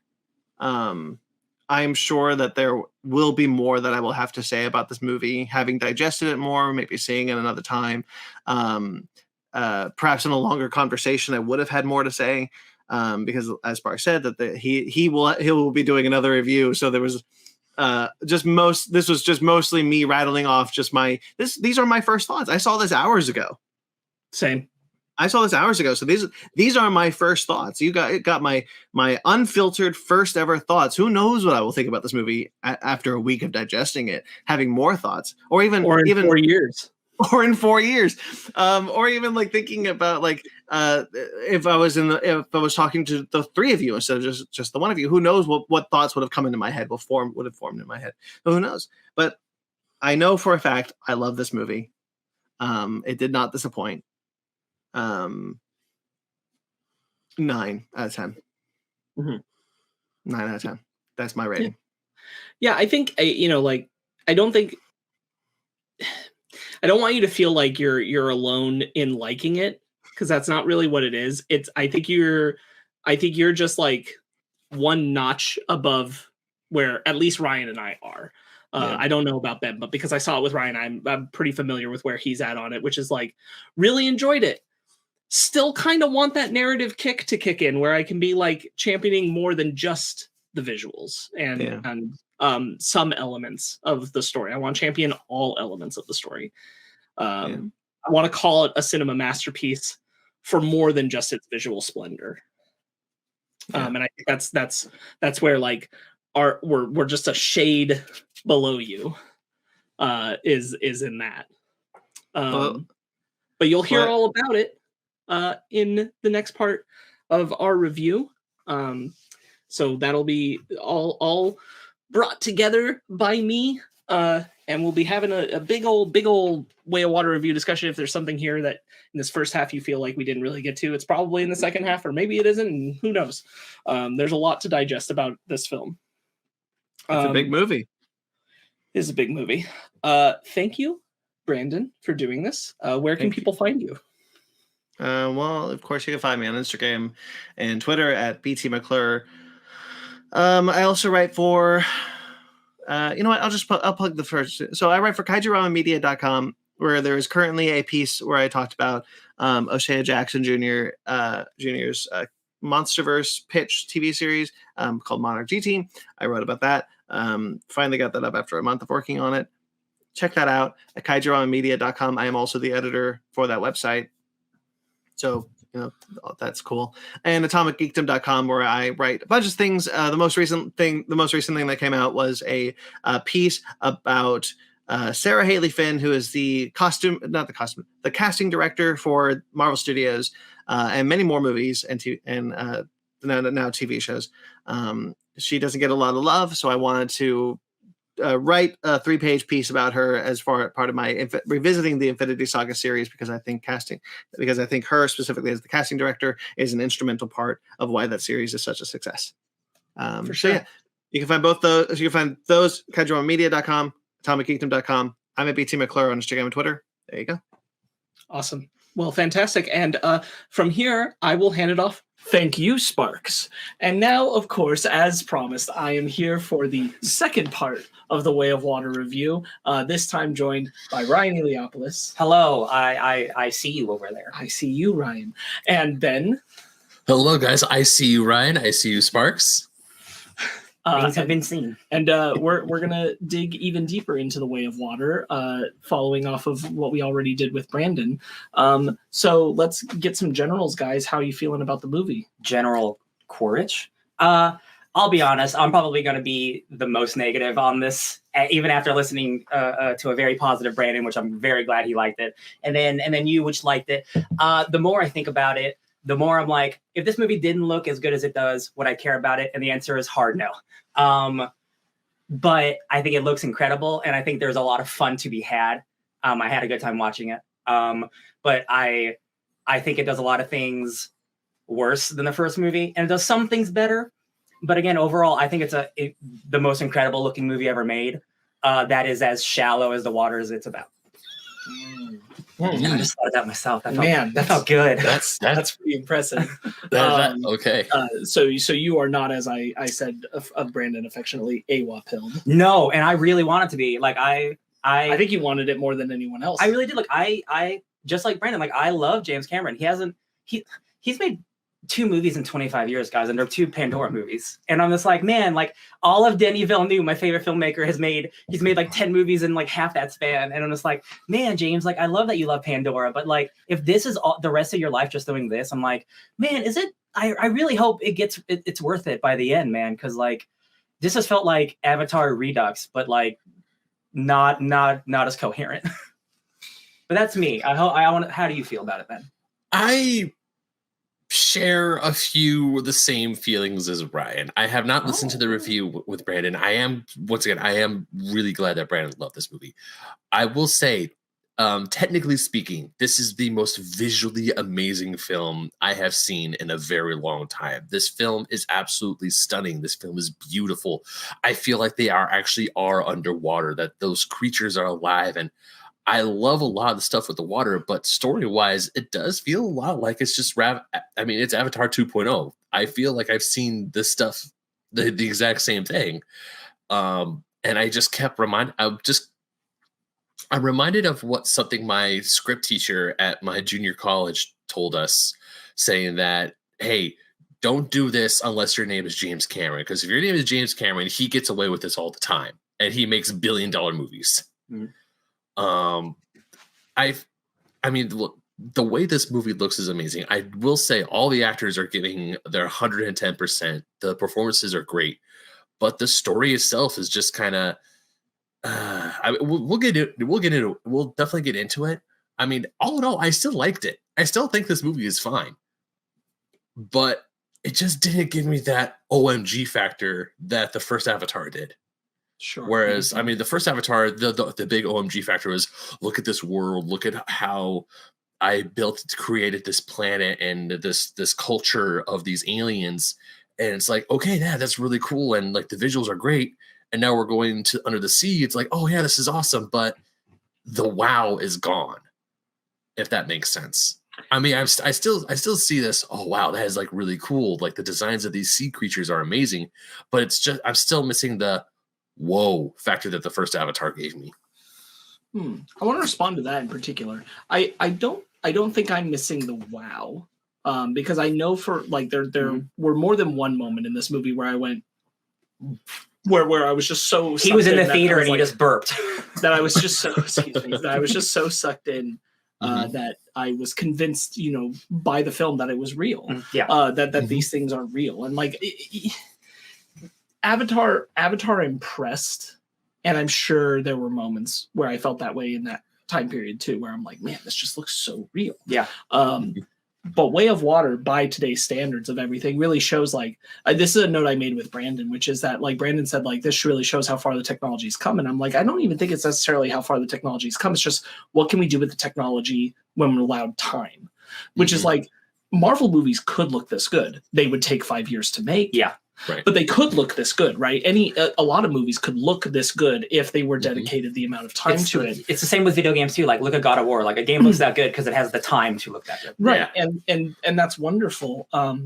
It's just nice. It's like the overall positive thing about the film is that like it's Avatar 2 specifically, but maybe all of Avatar is kind of event filmmaking. Yes. It is go see it in the theaters because you're just not going to see spectacle like this because it is luxurious. It is completely giving into the complete idea of with endless resources, what can we visually create on film? And like no other film is getting that right now. No other film is getting that kind of like capability of like, let's put that technology completely and full-heartedly on the screen. And the amount that they give to that, the fact that it's James Cameron does benefit the film a lot because he can do visual storytelling, and the visual storytelling of him as a director, of what he's telling me with the visuals of how he frames everything is what completely sucks me into the fact that not only does the world look real, but I forget I'm watching a movie, and that he's achieving both of those things is impressive. There's a lot of flaws to the film, but where it sings is because it's him behind it,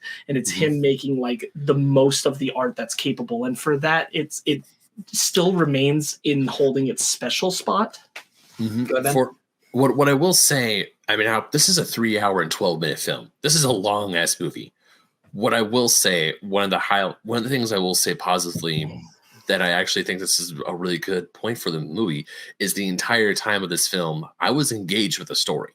Not once did I feel, oh God, is this over? Or, oh God, I need to, or the oh man, I really need to use the bathroom. And nothing took me out of the film.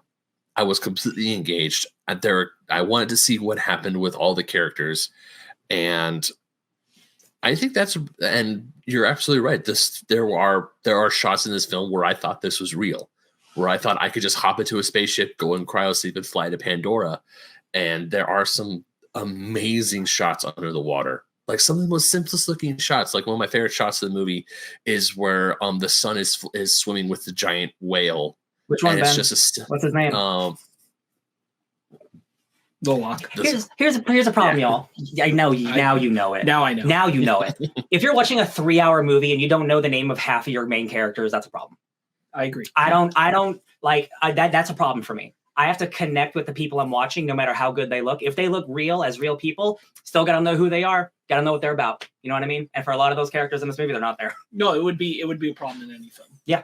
And again, like every only James Cameron can do this. Yeah, but if he's going to do this for 20 years, I don't need to see it because you're right. Like there aren't many filmmakers who do this, but in the 25 years that James Cameron's been gone, people like Denis Villeneuve have shown up, and people like James Gunn have shown up, and people who are visionary storytellers who, if given $1 billion, could do something like this. Yes. I don't think Dune is like a masterpiece, I love it, but like that is visual storytelling, and that dude had a quarter of the budget that this movie has. Like, it's in this day and age, this is a movie that like cost a lot of money, and like I just wish there was more behind it. I really do, because like it really looks great, but like I'm not gonna be watching this movie all the time. It's a great visual screensaver, I'll tell you that. I'll put it on I'll put it on in the background while I play like a Switch game or something, you know, like. I don't find myself engaged with a lot of the story. Maybe the whale stuff. I love the whale stuff because it's beautiful nature shit. The Tolkien. Yeah, like all that stuff's really great. That's what they're called, the Tolkien. Yeah. I want to pontificate for a moment because I was thinking about it in anticipation of this review and kind of thinking about my conversation with Brandon before it. And there's a part of me that feels like if Cameron really wanted to get in his bag on this movie, it would not have been for everybody. And I guess that would have been the danger, is that, you know, it might have turned people away from wanting to do more. Yes, that's a problem of the movie. It's trying to be for everyone. But if the film had not even involved Sky People in this one, God forbid that I say it, but like that they had been a tease for a sequel. Yeah. And said the return of the Sky People is at the end. But actually about them trying to repair the damage that was already done by the last time they were there, and was about them kind of navigating the environment and the change in like tribes, and like different tribes not being so happy about Jake being the leader he is, despite him having like the power stance of having like gotten the giant banshee in the first one. Yeah. But people being like, he's still of sky people who injured our planet that we are all connected to, and like not liking that he essentially whitewashed his way into being a Na'vi. Yeah. And you could have made a movie about that and just about that. And I think that would have allowed for a lot of the nature stuff to come forward, a lot of the tribe stuff to come forward, a lot of the character stuff to come forward, and really cemented like, who are the Na'vi regardless of the battle with the sky people. Yeah. Then you bring the sky people back. And that's a really great point, and that would have made for such a more interesting movie. Because when I think of the first Avatar, yeah, the action's good. It's not why we're there. It's for Pandora. And it's for the culture of the Na'vi and like what they are as this space civilization, right? And it's as much as I think like the action of the third act is very good, because it's Cameron, and it is.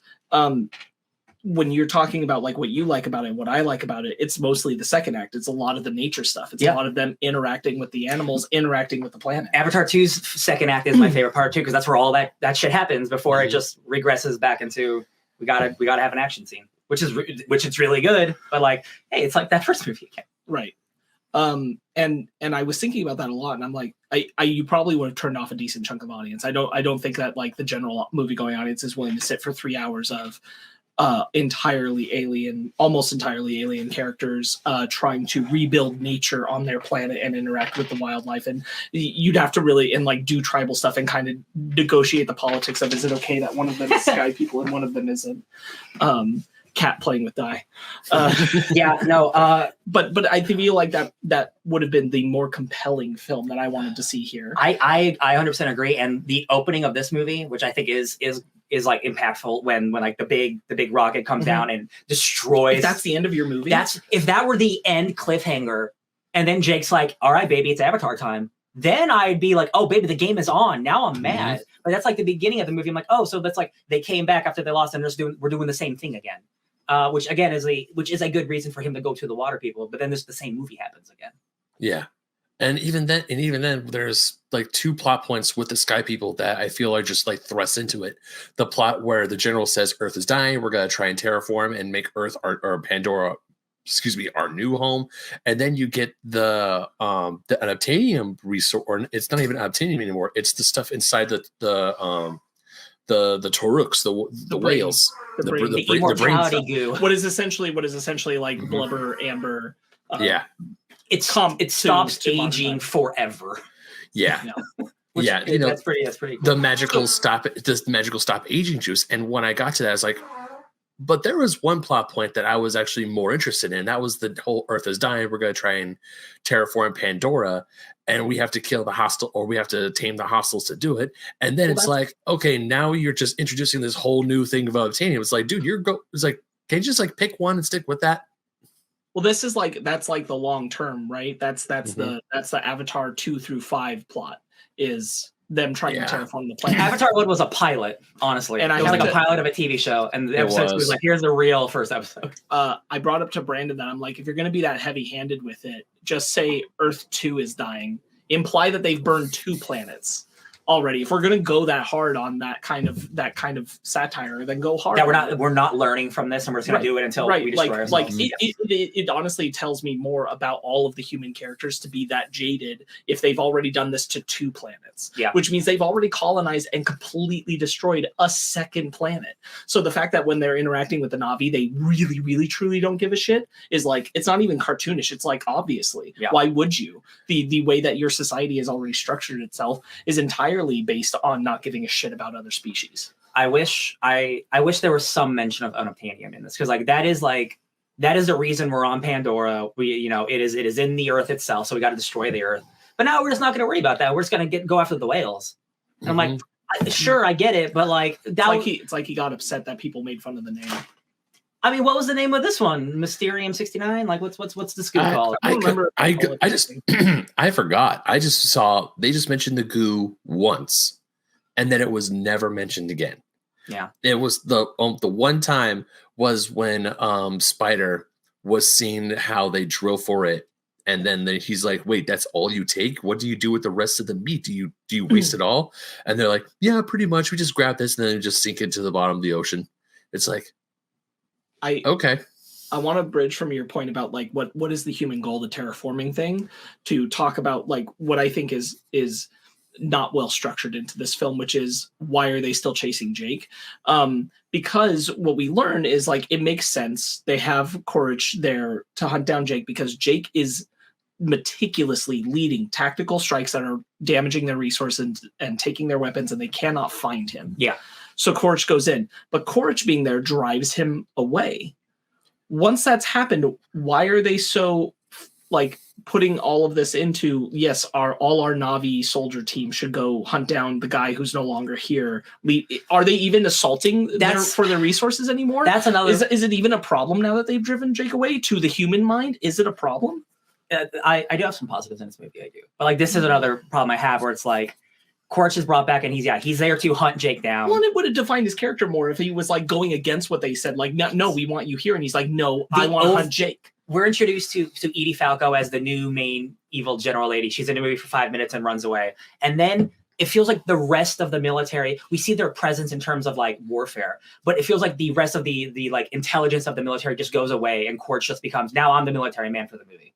And my dumb goons who get shot once and die as easy as humans do. They're irrelevant. They're the Knights of Ren of this movie, which really bummed me out because I was ready to like hate all these dudes. Like, oh, look how badass these guys. Oh, they're the worst bad guys. I'm like, no, I don't know who these people are. She chews bubblegum. That's a character trait, I guess. Like, and like his whole thing about I'm just here to hunt Jake down. That's my whole goal. I'm like, that's just the whole movie. Is that like look? I needed more from Courage, especially now that he's a Na'vi.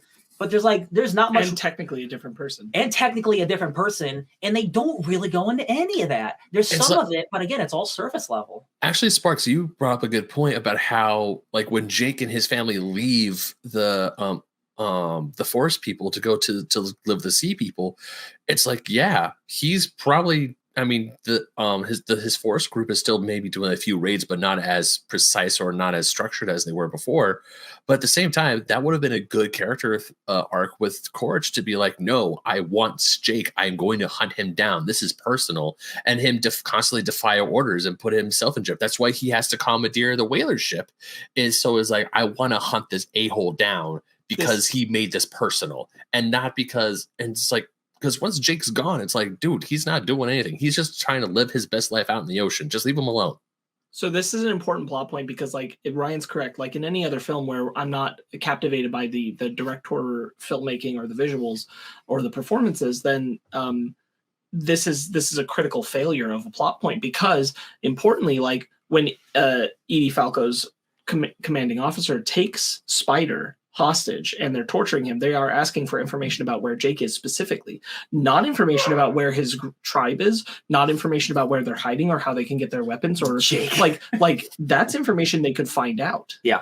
And they're not asking for that at all. They're only focused on Jake, which doesn't make Spider has critical knowledge of the Na'vi. And they're just like, yo, where's that one dude we don't like? Now, at the time, granted, like they think that he has not left the area, that he's still there, but they can be asking questions about how many are there, all these kinds of things to like narrow down. Because like in my mind, what I anticipated was that we were going to, on some level, get a reveal at some point in this film that, and maybe we still will, that Jake leaving left them totally unprepared and defenseless, and they got wiped out. Like, yeah, as important as it is for like, as much as it makes a logical sense for Jake to protect his family, I think the part that didn't totally work for me is like Jake internalizing like Courage is after me personally. And I'm like, yeah, that's true. But like the entire military isn't after just you personally. They want to wipe out everybody. Yeah. So your whole group, your whole forest Na'vi who are supposed to be also kind of family. He abandoned his family. Well, and forced Neytiri to, and like that point is there. Oh, she's in this movie? Neytiri's in this movie? She has a huge problem with that, right? But like the convincing angle of it didn't 100% work for me. Yeah. Actually, I just saw something that I'm kind of like, oh, they're missing a big point here. They might explore it later in the next sequel. That's the colon of this movie. We'll explore it in another movie. Pretty much. But so obviously the Sky people show up and they built this huge ass city, right? how come they haven't hunted down the scientists that stayed the first time? Are they just letting them do their own thing? No, because they're with the Force Navi. We see they've moved their bunkers into the caves with them. So they're looking for them just the same way. I feel bad for Max, like the older actor, not Norm Spellman, like the Navi guy. Uh-huh. He's in the movie for literally 7 seconds, and he doesn't even get like a face shot. He's like a side shot of him, like, I'm here. I'm also here to help. And I'm like, oh, bro, at least you got a credit. Oh. Yeah. I like those guys. Like you see Spellman a little bit more, but like they are very much sidelined. Like again, like I had that same question the first time we saw his Navi Norm's out with them on the raid, and I was like, okay, so like why wouldn't the Sky People stop them from being able to do this? And they did answer it. Like they go back to their safe place in the caves. It was one of my positive points that I'm like, that felt like a question wasn't going to get answered, but it did. That's where they have Sigourney Weaver's original Navi still in a tube and all that stuff. Like that's all hidden up in the same place as they're hiding. So she didn't die. She's just in a coma. She's in a battle coma. It's super unclear. But she had a baby. Yeah. And then what a movie, you guys. Don't think about it too much. I can't help it. I'm trying not to. That's what the movie says. It's literally like Jake introducing it, and it's like a pregnancy of somehow. Don't worry about it. Oh, that's true. You're right. Or even when Kitty, is her name Kitty or Kiri? I heard both. It's the Kiri. Kitty. Okay. All right. So I hear like when Kiri interacts with the underwater tree of souls, and she sees her mom in Awa. Or in the planet, and she's like, "Hey, who's my dad?" And she's just about to answer it, and then it gets pulled away. It's like sequel bait. God damn it! We know who her dad is. It's Awa. There's no mystery here. It's not going to be some person. Norm Spellman didn't bang a coma Navi. We're not. No, I wasn't saying that out loud. That didn't happen. No, it's like this isn't a mystery, y'all. Like she has a seizure when she connected to the tree. Like, what's that about? Who knows? We're gonna explore it later. It's because she's Jesus. She's Jesus. She's the son of the planet. She's the Avatar. She's the vessel of Awa. Guys, I swear to God, if it takes us 5 movies to get to this plot point, I'm gonna lose my mind. There's no mystery here. There's no mystery here. She's Avatar Jesus. Yeah. She really is like she guides the fish and she turns water into wine. That was actually pretty cool. How she's like, oh, I don't want to be here, but then the second she dives underwater, she's like, yo, this is great. Oh yeah, I really like Kiri as a character actually. I do too. I think Sigourney Weaver's. We talked about this. Ryan and I talked about this after the film. That I think Sigourney Weaver might have the standout performance of this film, which is interesting because she's an older lady playing a teenager. Yeah, but it works. But it really does. Yeah. Like in the previous film, I would say it was Zoe Saldana, but she's not in this one enough for me to say that. Even though I think she's giving 110% whenever she is there. She always delivers. Yeah, like in everything. She's so good. Brandon even admitted that like it's weird how they brought up like the possible seizure plot point, and then that isn't addressed again in this film. Like that's a thing for later. That even that doesn't come up. Bro, if my kid has a seizure, I'm gonna be like, can we please investigate this now so it doesn't happen again? That's what a parent would do. I don't have kids. I know that. I want to talk about another point that Brandon brought up, which is about the shift that Jake does not very subtly from the Navi language to it's everything sounds like English to me, and now everything's English with the Navi. What a cop out. I was bummed out because like I agree with Brandon. It's probably true that was a studio decision and not a Cameron decision. Yeah. But what I don't like about it is that once we've made that decision, we get to like really reductive English dialogue, like honestly worse than the first one for Jake. Yeah. And a little bit his boys, because they're saying things like, "Cuz why are these Navi born human or not humans, Navi born people saying words like cuz and bro?" And the bro is a modern thing that people say. And like the implication is supposed to be that like they're saying something else, and that's what it translates to from Navi. Sure. But that's not what they're saying. But like because we don't get like any amount of that swapped to know that, like you're just supposed to internalize that. It feels super jarring. But the one that really bothers me personally is Jake saying Jesus at one point during the raid, talking to his sons in like exclamation, like Jesus. But what bothers me about it is I'm like, I feel like that doesn't work with a version of him that has integrated with Awa and the Na'vi culture for 15 years. Yeah, for he a doesn't lifetime. he doesn't even call people from Earth humans or anything like that. He calls them sky people, the same thing that the Na'vi do. I don't understand how he would still have Jesus in his language, or like a lot of other terms that come up, but that one stood out to me that I'm like, this doesn't belong here anymore. The one that really got me was cuz like that's straight up just like slang. And again, if we're doing like, I don't like it that like we're internalizing through Jake's translations for the entire movie for every character, even when he's not in frame. Right. Because that's, again, just makes it incredibly lazy. And like, if everyone sounds like Jake sucks. I don't want everyone to sound like Jake, because that dude doesn't have much of a vocabulary. I personally would have preferred an entire film that, like, not entire film, because there are other moments where other people are talking to each other who are sky people and stuff, but most of a film in Na'vi. But even putting that aside, like, I just wish that even if they were going to do the translation, that they were at least being considerate of like, what would they still be saying if it was Na'vi? Because it wouldn't sound like this. Even to our translated ears, this is not what it would sound like. Like, I still want that to sound like what it would be translated to us in subtitle form. Like, they still sound like the Na'vi, because now they don't sound like the Na'vi anymore. Yeah, I didn't need them to do another, the water tribe speaks a different language, we got to do that whole thing. But it would have been cool if they have like a different dialect or a different why wouldn't they? Yeah, why wouldn't they speak a different language? Like with some crossover where they, because it's not like they live right next door. Well, hold on, I will give a defense. Like, I can buy that all the Na'vi of all types on the planet speak the same language, because they are all connected to Awa. Okay, I can buy that. That's I fair. can buy that. I will allow that. That is integrated into the way the planet functions. I'll give that card. I'll allow it. But that being said, they still have to learn how to talk to the Tolkun, which is a different type of language than what they've used in other places. That's true. So they use a special kind of sign language under the water. Yes, they have to learn that, because they're straight up saying, it's like, you're doing this hand wavy thing. We don't understand that. It's like, yeah, it's sign language. Because I guess they're like older than anything.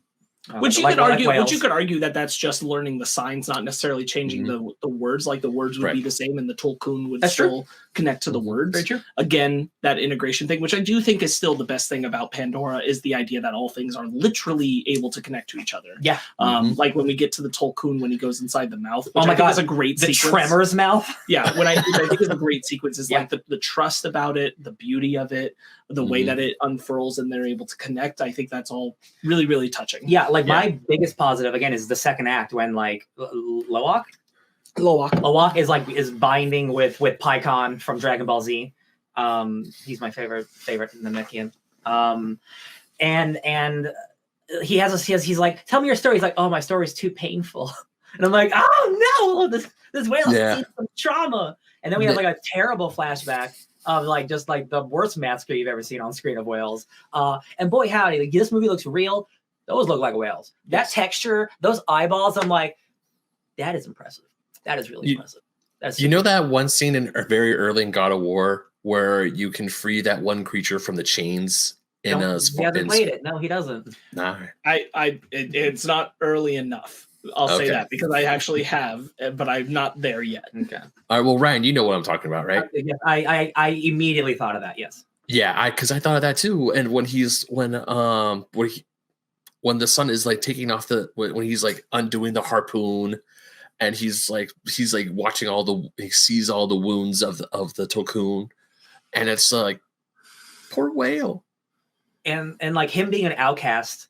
And everyone knows he's an outcast because he's a killer. So you assume he's actually like, he's done some shit in his life. But it turns out it's just like their way of life is like, we don't condone murder or any association with murder. So if you even like put a pinky on accidentally being touched with murder, you're an outcast for it. Yeah. And that's what happened, unfortunately, with our guy Pycon. I think it's his name, Pycon. Yeah, Pycon. Yeah. Yeah, and he was like, no, I led a raid against the Sky People and lost horribly. And now I'm outcast. Yeah, he tried to do something and it cost him. And then when we learned about how the Tolkun used to be very territorial, they used to fight, and then once they got in touch with the Na'vi, they changed their ways, and now they're very.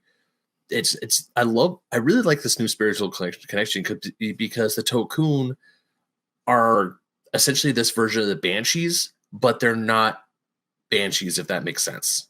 Well, I mean, we have honestly- banshees. There's Yeah, the there's the some long water dolphins. ones. These Yeah, guys. Yeah. Oh yeah. I do like. I actually do like. These I- these guys right here. Yeah, I do They're- like those. They're basically, yeah. The Tolkien is something new. Yeah, I really like how the Tolkien are like when the matriarch of the tribe, when she says this is my spirit sister, and then how each one has like a spirit sibling, and they like when the daughter goes and she starts talking about the boy, obviously she's talking about Jake's the youngest son, and I'm just like, man, this is actually really neat. This is like, I think I have to agree with Ryan. The entire second act of the movie, the second when they get to the village and they start learning the ways of water and they integrate and we see all these new marine creatures in this marine life. I love that part of the movie. I'm like, this is the part I'm here for.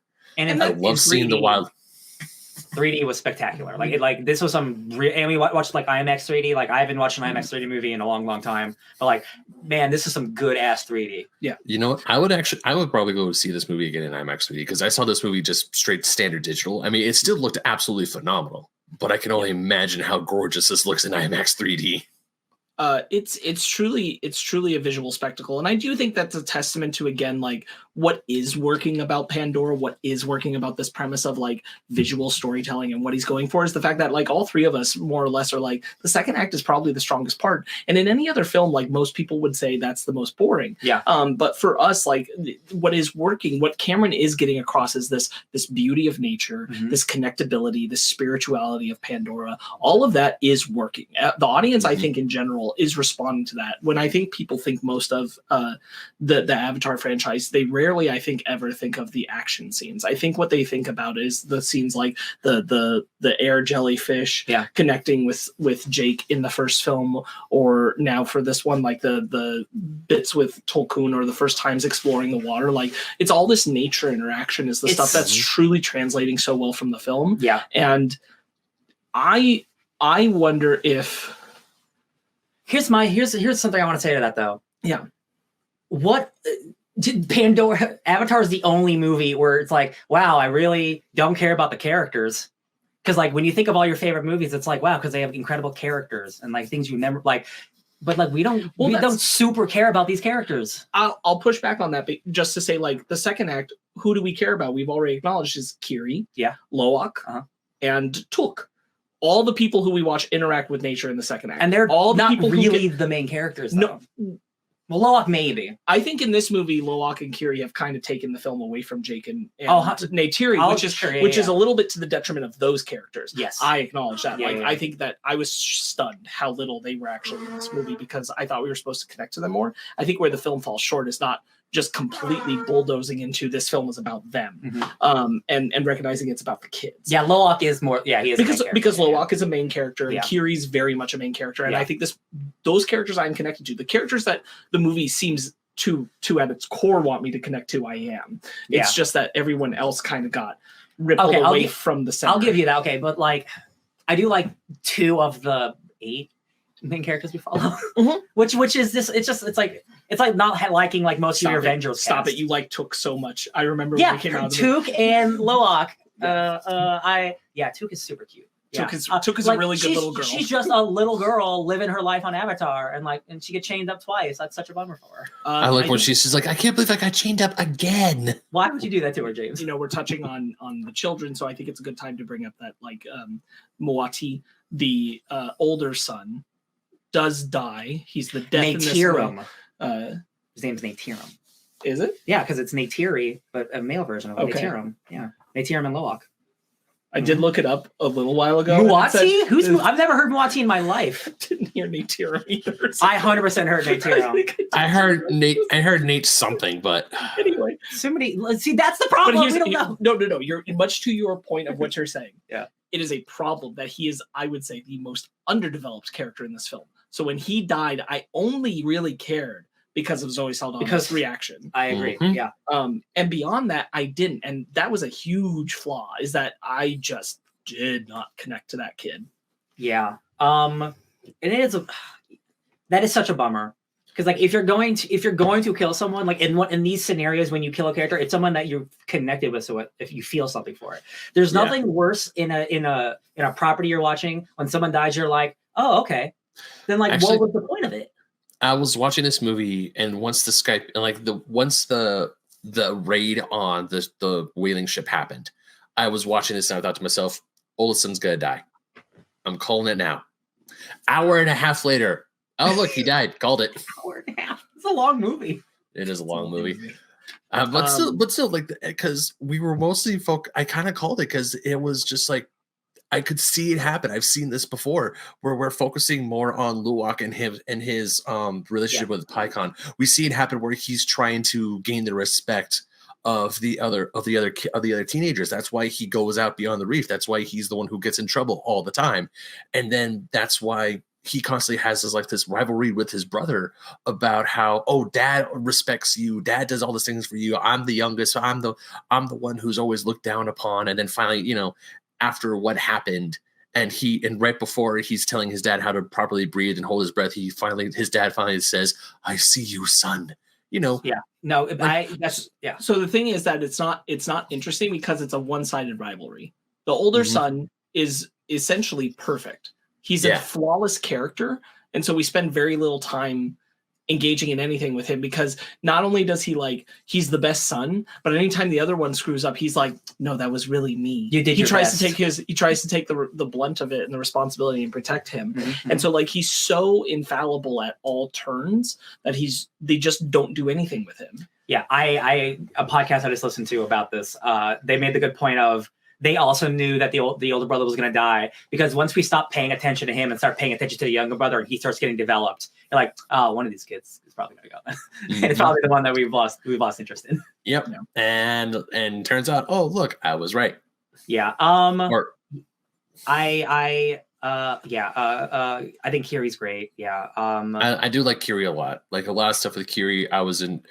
And it's not that I don't like the story with the youngest son. The youngest son, I was actually most engaged with him trying to, like, his whole thing of being an outcast. That's why he bonded with Pycon so easily, because they're both outcasts. And then he's talking to I'm calling it now, his future wife about how he's an outcast. And she goes, no, I see you. But one thing I want to say I really like is how the reef people are slightly different from the forest people. Like you see their fin, how they adapted and evolved. One big arm. That's so cool. And they have fins there, their tail. Yeah.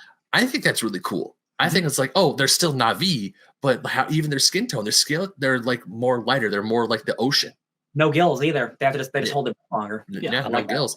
And I think that's like, oh, this is actually really neat. This is really interesting. This is like, because like a different culture adapted, and then probably over generations, thousands of years, they evolved to go into the water, and it's like, oh, that's neat. I like that.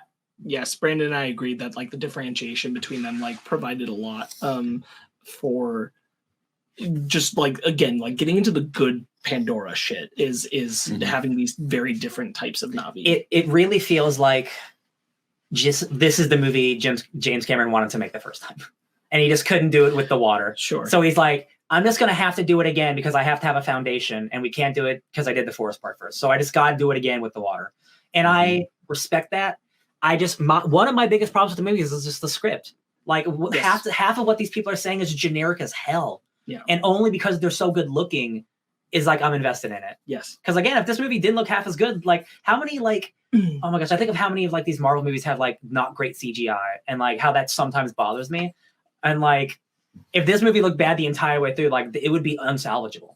So like that it has to look as good as it does, because like simply the script isn't there, cuz it isn't there, bro. Right. Like I need it to be a little sharper. I don't need every character to sound like Jake Sully, because like he's the least interesting character in the movie. It's true. Like Cameron has been like getting away with it. For a while. I think it's gotten worse, because like I think the scripts for Terminator 2 is great. No, for sure. But like he's able to pass off like archetype characters, and he's been able to do it and do it over and over and play it very well. And like you're really rubbing up against something where it's not translating anymore. And I think part of that is like in the bigger conversation, and I think it's a valid conversation of like, what are you representing here? And like there's a lot of people who will hand wave it away because like, you know, they just don't want to, it doesn't apply. It's not fair criticism to say, because it's just about these blue alien people that live on this alien planet. But what is he representing here? He's representing these people who in the first film we can argue are very much indigenous Native Americans. Yes. All the tribes of North America, the idea of them has been translated and trickled down into the Na'vi. Like I don't think that it's a stretch to say that that's true.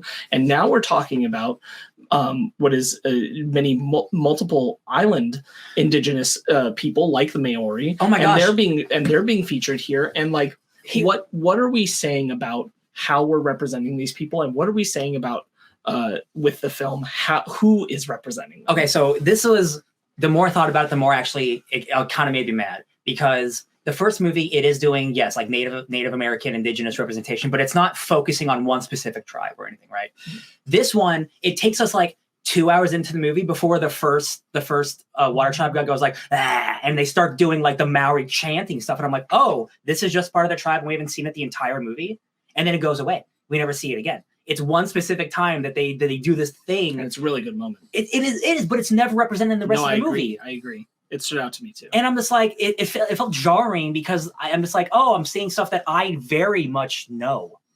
That's very, very much represented. And that's also, again, a pop culture of like Native American representation isn't there. But like, it was jarring of like, oh, right, he's drawing specific from real tribes and real things, and I'm like, I don't think you need to be doing that for every tribe. So we're a little ways away from when Avatar came out, obviously. Yes. But I remember around that time there was discussion about like, why weren't all of the Na'vi represented by Native American actors? Mm-hmm. And at the time you had the bullshit arguments that people would make back then of well, there's not that many talented Native American actors in the business, which wasn't true. But It was the narrative that they ran with. We know that's not true today. So when you get to this point, like, I don't think this is that entirely different from the things we were discussing around Spielberg's West Side Story, where we talked about like how many people are, yes, the people who are playing the Puerto Ricans are not white, but are they Puerto Rican? And that these two things are different. And we get here, and like a lot of the people playing the Maori tribe are not white. Are they Maori? I mean, I know they're not Maori. Who's the leader? Who's the female leader of this tribe? It's Kate Winslet. It's Kate Winslet. Mm-hmm. It's a white woman. And I'm like, of all, like, she should have been our main like bad guy instead of Edie Falco, like, or something. Like, if you're gonna put Kate Blanchett in this movie, don't make her the lead. Winslet. Sorry, don't put the second best Kate. Sorry, Kate. Don't do this, because like, also she's barely in the movie, so why even stunt cast? It is a problem, and I know some people don't care about it, but like, it's 2022, y'all. We have to be better than this. I do think, like, just having watched other people talk about it, especially critics of color, and yes, like all kinds of things, like, you can't pretend that you're not approximating. I won't say appropriating, but approximating mm-hmm. to things that are in our real life, even if this is an alien tribe, and even if this is an alien thing. Oh, we'll get into Spider. Don't worry. And if we're having a representation of that on the screen, especially when it's in this kind of layer of CGI, like, why can't these people be of the culture that you are pulling references from? Why is just not white, or in some cases still white, good enough? And I think that's fair. I think that's a fair criticism to be lobbied at, like, such a monumental blockbuster, that, like, in a way, this is a good time to get more indigenous actors on the screen, or people who do represent the cultures that we are going to take pieces from. They should be here. Yeah. And there are some. I'm not saying that there aren't any, but like, some of our major players are not. And I think that that's worth questioning and worth dissecting, and like, where is the line acceptable of this is sci-fi and not truly representation, and where is it like, but it is? Because again, like, I would want better. I honestly would want better from a director in this day and age, especially when you're given a budget like this. You can do whatever you want with it, and I understand you wanting to cast your friends, but it's just like, he's just not thinking about it. And you clearly can see that with Spider. And that is my biggest problem with the movie is Spider. I think that is a bad BAD character.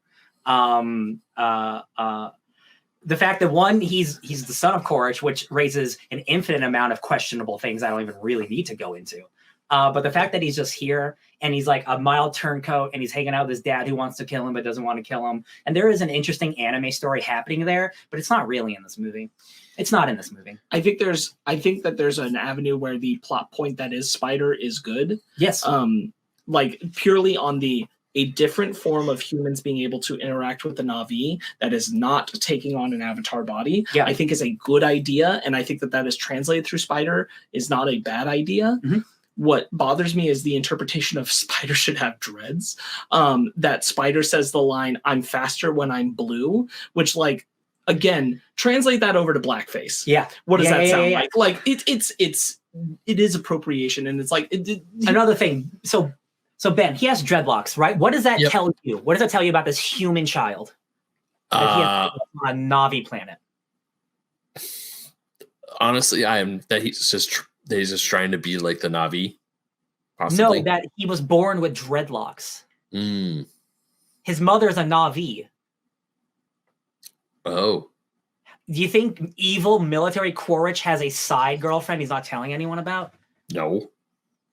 Yeah, what is he doing with this? What is his end goal is to make Quaritch a good guy, which really bums me out because I see the Zuko trajectory happening in front of me. I'll be honest with you. I don't think that he's supposed to genetically have the dreadlocks. I think that he's styling his hair to the best of his ability to look like it. And here's my argument for why. We see him when he's a baby for one moment and he has regular straight hair. Mm-hmm. So I don't think that now I get where you're coming from. I don't think they're thinking on doing that level of story. I think that they just wanted him to style it that way. Yeah, that's even worse. No, that's even worse. I do think it is him trying to look like the novel. Okay, so then my thing's wrong. It's even worse than I thought it was. It's even worse because then he's straight up just I want to look like you guys.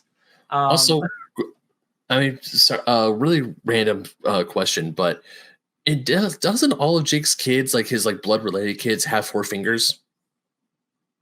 No, they make the point that they have 5, I think, right? That's thing. Like they have like a whole set of human fingers, right? Because when they're putting the oldest son to rest, he has 3. Does he?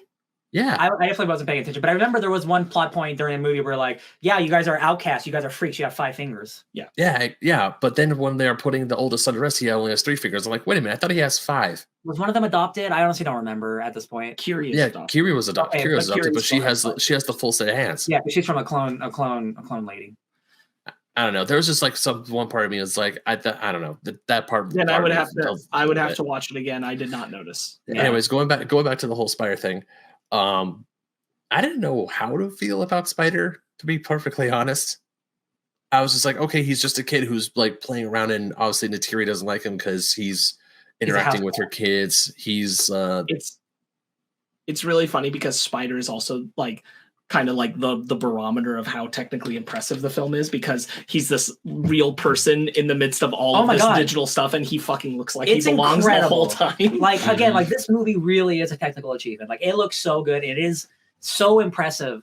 Again, the first Avatar, which came out 13 years ago, is still better looking than some movies that come out today. And the fact that this movie, again, it took like how many years to make, it's an achievement. It looks so good. Mm-hmm. And Spider, despite hating the dude, like he looks, it's incredible how he is in this fake world with everyone else. Like I want to see, he truly looks like it at all times. Like I know what the mocap looks like. I want to see what putting Spider into this world looks like because I think that's not just green screen. Like I don't know what's happening with that.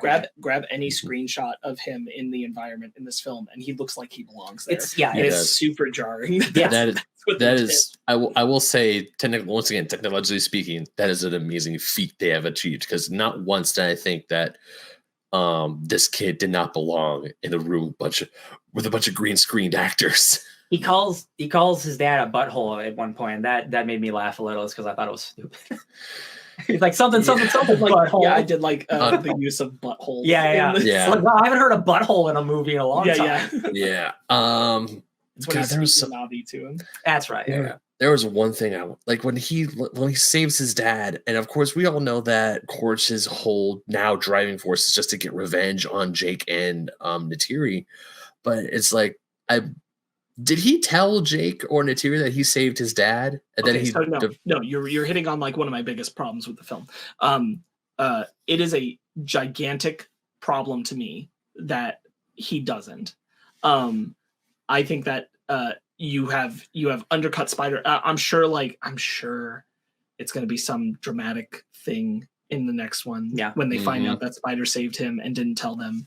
But to me, it's undercut his entire story up to that point.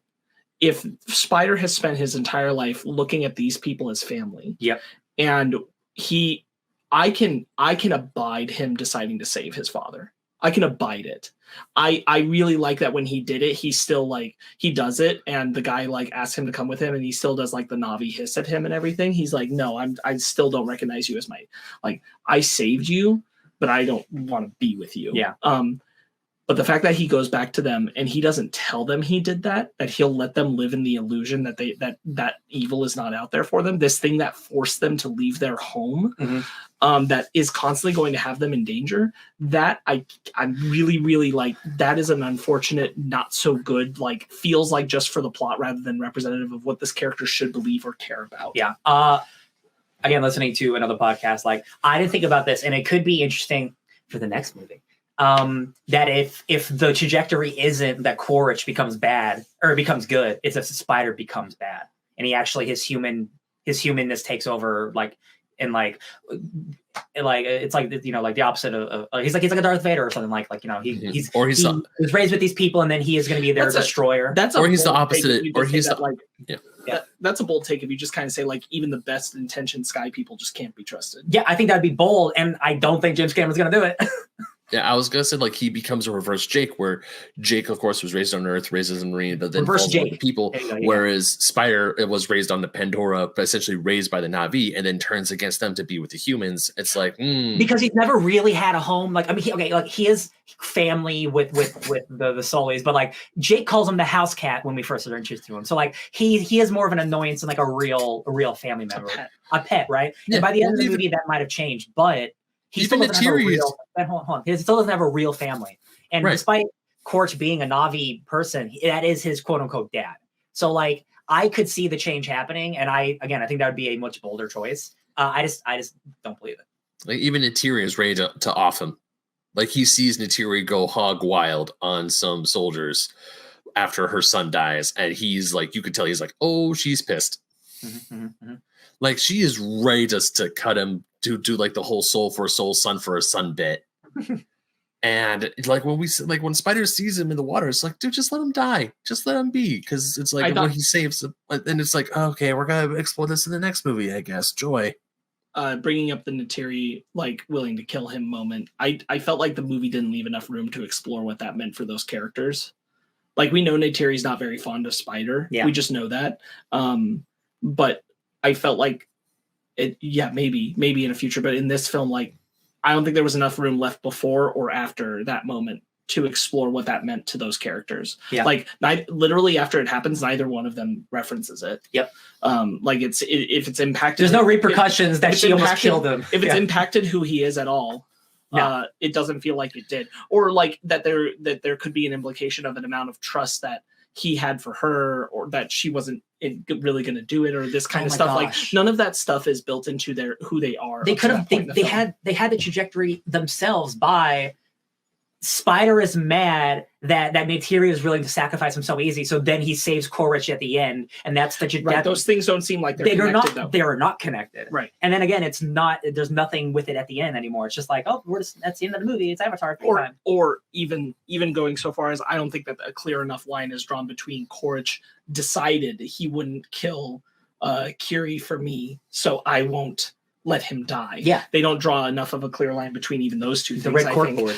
So I think that like just part of Spider's problem in this film is I think this film is overstuffed, and I think Spider is one of the like you have no other place to put Spider. Again, a film that wasn't so focused on some of the other things that it is would have allowed Spider to breathe more. I think you need to have him in this movie if he's going to be a character in the story going forward, but he's not given a lot to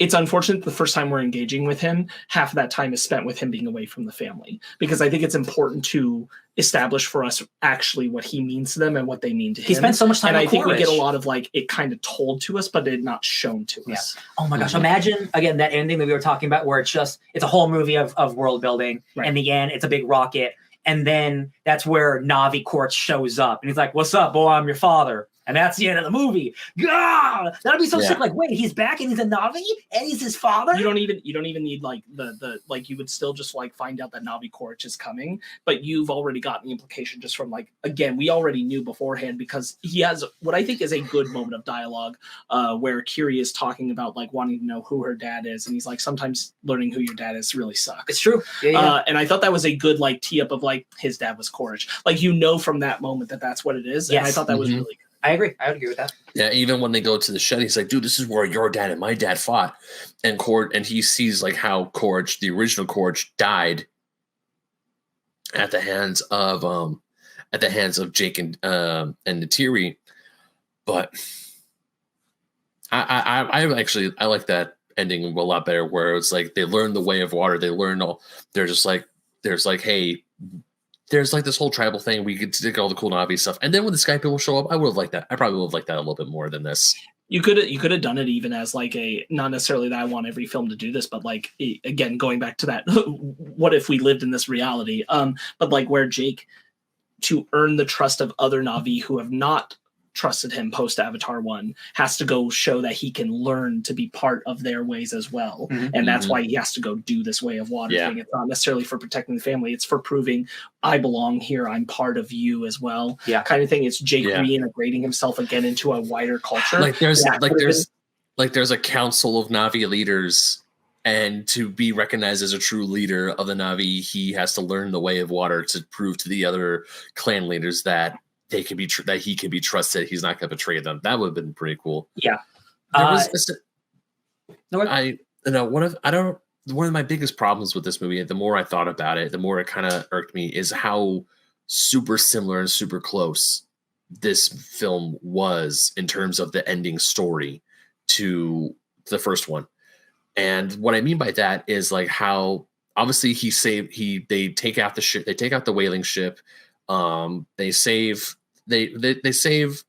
supposedly kill a bunch of the military people, and then the chief says you are now part of this tribe, and him and Neytiri, they bury their son, and then they goes like, we are sea people now. And I'm looking at this, the second he says we are sea people now, the first thought was like, okay, and what are you going to be in the next movie? What are you going to be, plains people in the next movie? Are you going to be air people in the next movie? Are we doing the Avatar cycle, or are you going to be fire people?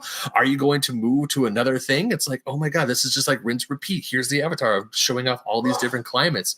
Or better yet, are you going to be snow people? Does Pandora have polar ice caps? I don't know, but are they going to have to leave the sea people and learn the way of the snow people next? I don't know. That is a very good point, Ben, and that is my worry. I want to have faith that the next movie won't just be that. But they have said, like in interviews a while ago, like every movie is going to introduce a new tribe, but I don't think he will be joining them. I do think what's going to happen is that like over time that this won't be a war for the water tribe, it'll be a war for Pandora. And Jake will have to gather all the tribes together like a Mance Raider style from Game of Thrones, get all the tribes together, and it'll be one giant galactic war by the end of the franchise for Pandora. I think Ryan's right, and I also think Ryan's right with his point earlier that this is where Cameron really wanted to start it, is in this group of water people. The technology wasn't there, and I think that's part of the reason for migrating them and integrating the family now into the water tribe, is to do that. But they have the versatility of being able to live by the forest, by the water. And I think that's going to be an important note. I don't think we're going to abandon either environment going forward. And I do think that for the Sullys, they will think of themselves as to home, but their current home is the ocean.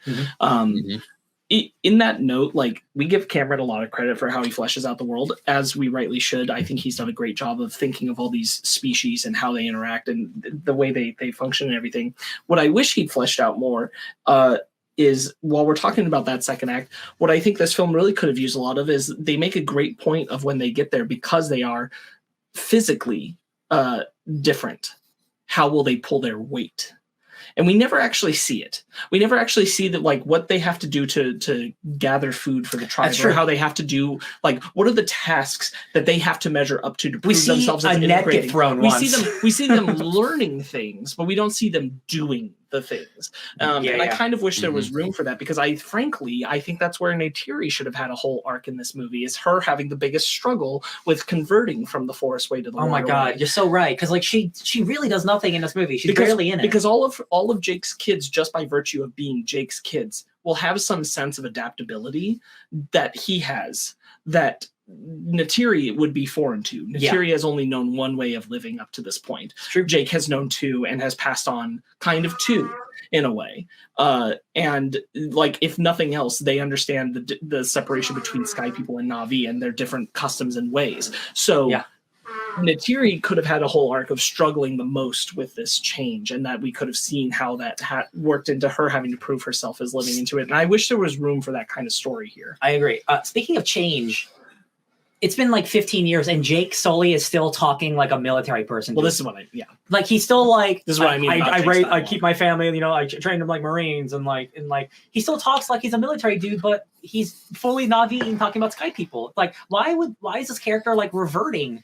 Again, it's like this is the first movie he wanted to make, and he's got like, I just don't worry about that first one and the character stuff happening in that one. Like, why is he raising his family like a military branch? Like, come on.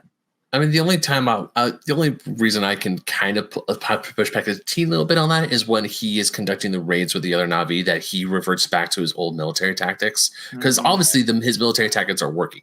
Like when they do the raid against the train, that is like, okay, that is pure military tactics. That is why he has to revert back into his training as a Marine. But I do understand, like, when he's outside, like, there should be like two different Jakes. There should be Jake as a military leader and then Jake as a dad. And this one, it should be a clear shift in his mentality. Like, he's been pulled back into an old version of himself. He as Na'vi Jake, he shouldn't show the human side to his Na'vi kids. To the point where Neytiri is like, wow, you haven't talked like this in years. Kind of thing. Like, it stands out to her that this is who he's being. Like, you're reverting back to yourself, like the god of war. And I wish it had also left room for a moment. There's a lot of what we wish had happened in this movie, but I wish it had also left room for Jake to respond to her and saying, like, I always knew this was going to come. Yeah, I always knew they were going to come back, and in the back of my head, I've been waiting. And how it's affected who he is as a father and as a man. There's so much room for so much incredible storytelling here. Like, and again, like, I do like the themes idea of like protecting your family, but like, he says, I got to protect my family like 400 times in this movie. I'm like, no, I get it, dude. I get it. I really do. I want to believe a lot of the things that we're thinking about are the kind of things that if you were to, as flawed as that may be in logic, if you are to look at this as act one, opening act, part one of the epic story that Cameron wants to tell over the next 3, 4, 5 films, the next 12 years. If you are to look at it that way, that like these things are going to reveal themselves and they're going to blossom and they're going to be part of the Pandora epic as we go forward. I really like to believe that. I know Brandon wants to believe it too. That's part of the reason he recognizes a lot of the flaws that we're talking about in the film, but he wants to live in the optimism state of like, well, this is kind of like resetting the table, and where we're going is going to do all of these things that are possibly here. And I want to believe that too. Same. Like, and I get that. The problem is this isn't the first Avatar movie. Right. And perhaps that's the flaw in itself, is even approaching it like it was. To some extent. Yeah, because again, Avatar 1 is not a low budget indie movie. It's the highest grossing movie of all time. A lot of people who don't watch movies know this movie. Like, how do I say this without sounding like mean to like billions of people? Like, this is a very simple ass movie. That's why a lot of people can connect with it, because it's about like, hey, like the first one, like, hey, it's about like nature and family, and that's very easy to connect with on a base level. The script, the way it is so when it's translated to a billion different languages, it's not hard and it's very simple. It's about protecting family, and I get that, but it's also very like cynical filmmaking in a way, because he knew he had to make $4 zillion for this movie to break even. And how do you do that? By making it as easy, accessible to everyone. And when you do that, in my opinion, it makes a movie less. And again, if this movie didn't look as good as it did, I don't think it would amount to a lot. But like, he still is a great filmmaker, and it's great to look at. And like, there is some really cool stuff happening. But like, in that same vein, like, that's where I think the hope comes in, is like, he's bought the audience in enough at this point, right? Like, maybe he can actually like bend them in a direction ever so slightly, like push and say like, okay, but it's actually saying a thing about this. And maybe that will happen. I'm just worried it's going to take too long. Yeah. We'll have to wait and find out. There's still a few notes I definitely want to hit on.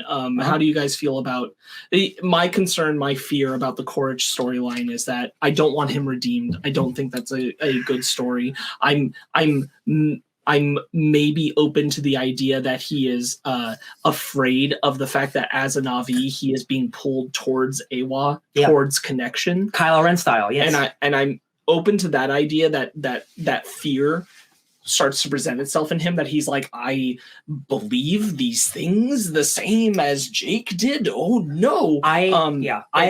Especially because he is his own entity who has only known a life truly as a Na'vi. He has these memories implanted from the other version, but he is essentially just Na'vi. Yes. And what that could mean for him in the future, I think is interesting. I brought this up to Ryan after the film that like, I'm very glad that they made the choice that he bonded with a Banshee, but his whole crew did not, because that's supposed to mean something. I was going to be mad. And if all of the squad had done it, I would say, so it means nothing now. But that it's just him, I can accept. I can accept that he has the will to push through and that he did that.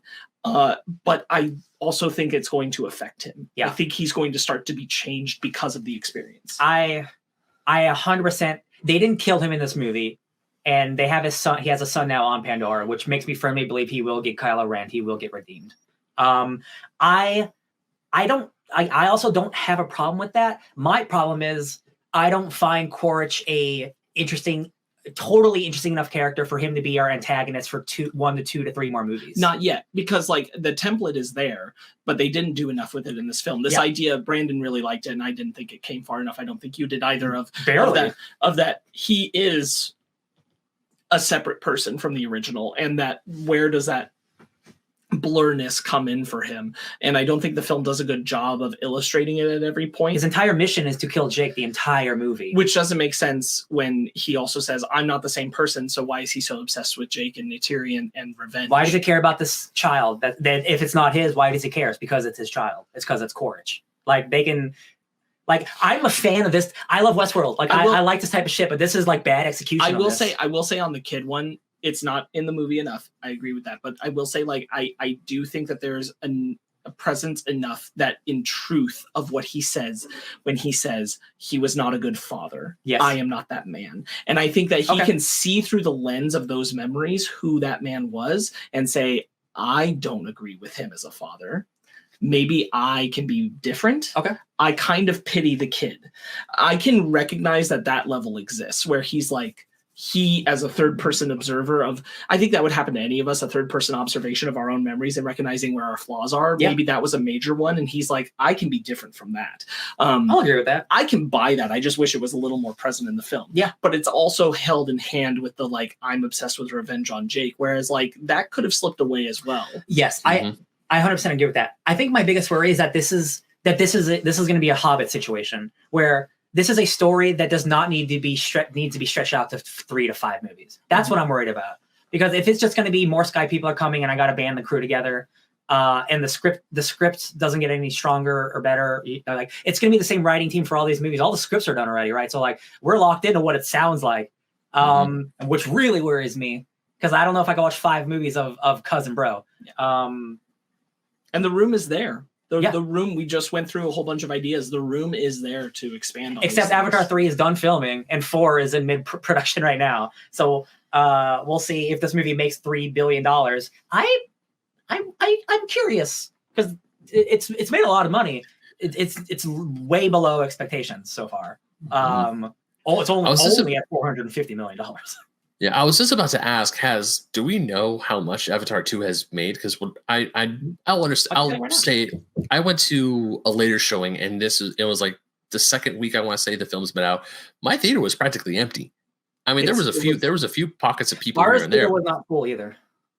It's made almost $500 million, which is a lot. It needs to make like $2.5 billion. Yeah, I don't know about that one, y'all. I don't think so. I don't think it's gonna happen. Because a lot of times the sequels sometimes make more money than the originals do. But even now with Avatar, it just feels. I don't want to say that magic is gone. No, but definitely the word of mouth is not really there. It's also the second movie. It's also the second one. It just doesn't have like the first one. They didn't know what it was. Now there's a whole group of people who like, I know what it is. I don't need to see it. I know I have a bunch of people online or like on Twitter who are like, I'm not going to see this movie. I don't need to. It offends me. And like, I get it, bro. I get you. I get it. Like, hey, 500 million opening weekend for Around the World's a lot of money. Like that's nothing to sniff at, right? It needs to do like quadruple that. And I just don't know if it can. The third one I think it will still come out regardless because it's done, and I don't think the studio wants to make Jim angry. Right. But it might be it. Who knows? It's too early to tell at this point because the first one had legs for 1,000 years. Importantly, I think like another thing they'll be watching is merch sales in relation to the film because merch is a whole different kind of beast now. Yeah, with Disney pumping it. That's true. I didn't even think about that. Yeah.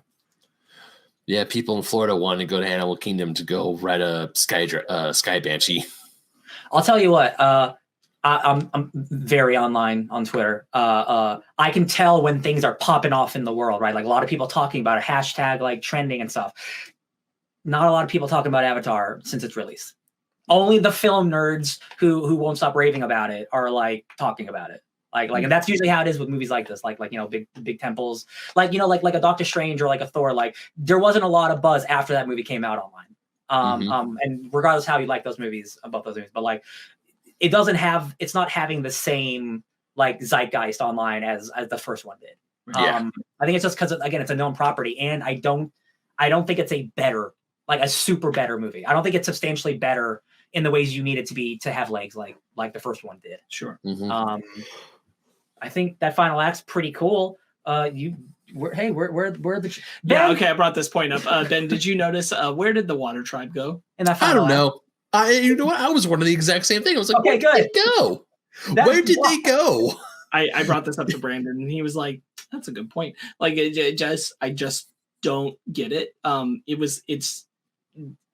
It's like Vision disappearing for half the Civil War fight. Why did you just disappear, Vision? You're super strong. It's even. I think it's arguably even worse because like it's not even like there were other things to distract them or they were struggling with the fight and had to pull back. Or, they just got photoshopped out. They were winning. They were completely winning that fight, and then Jake and Neytiri advance and take out most of the Na'vi squad that's left. There's not even a scene explaining where they go, is there? No. Is there? No. They just aren't there gone. all of a sudden. Which again, I could at least buy in my brain that in that moment, right before they charge, they find out that really what they're here for is Jake, and that disheartens them, and that's not what they're there for. Yes. And they could all pull back. But the leader's daughter is still there. Yep. So that doesn't work. Yep. I don't know, maybe they saw PyCon do the whole Free Willy thing and just land on top of the ship. That's and just when they charge. No, that's when they charge. Yeah, that's when they charge. And then they're like, okay, cool. The ship is overturned. We're done now. We're Listen, did our job. We're going to bounce. I can even buy, let's say, for some reason, like when Korch gets the kids and like Jake's like, all right, listen, I need to do this on my own. You guys need to leave to make this fair or whatever, right? I'll even buy that, but there's not even that scene where the chief's like, I need to help you, Jake, but I understand and I'm going to leave now with my homies. But there's not even that scene. They're just like, so again, it's like Photoshop. You take them out of the scene, just pretend they weren't there. I think sometimes like Cameron's tendencies in storytelling run rub up against the kind of world he's designed, which is that he likes to get very insular and singular in his characters at the very end, putting them isolated and alone up against their odds. Mm-hmm. Yeah, but this planet is about interconnectivity and the fact that we're all kind of on the same page. On Pandora, if you are Na'vi, you are all one family in a whole sense, one tribe with multiple tribes connected. You still relate to each other.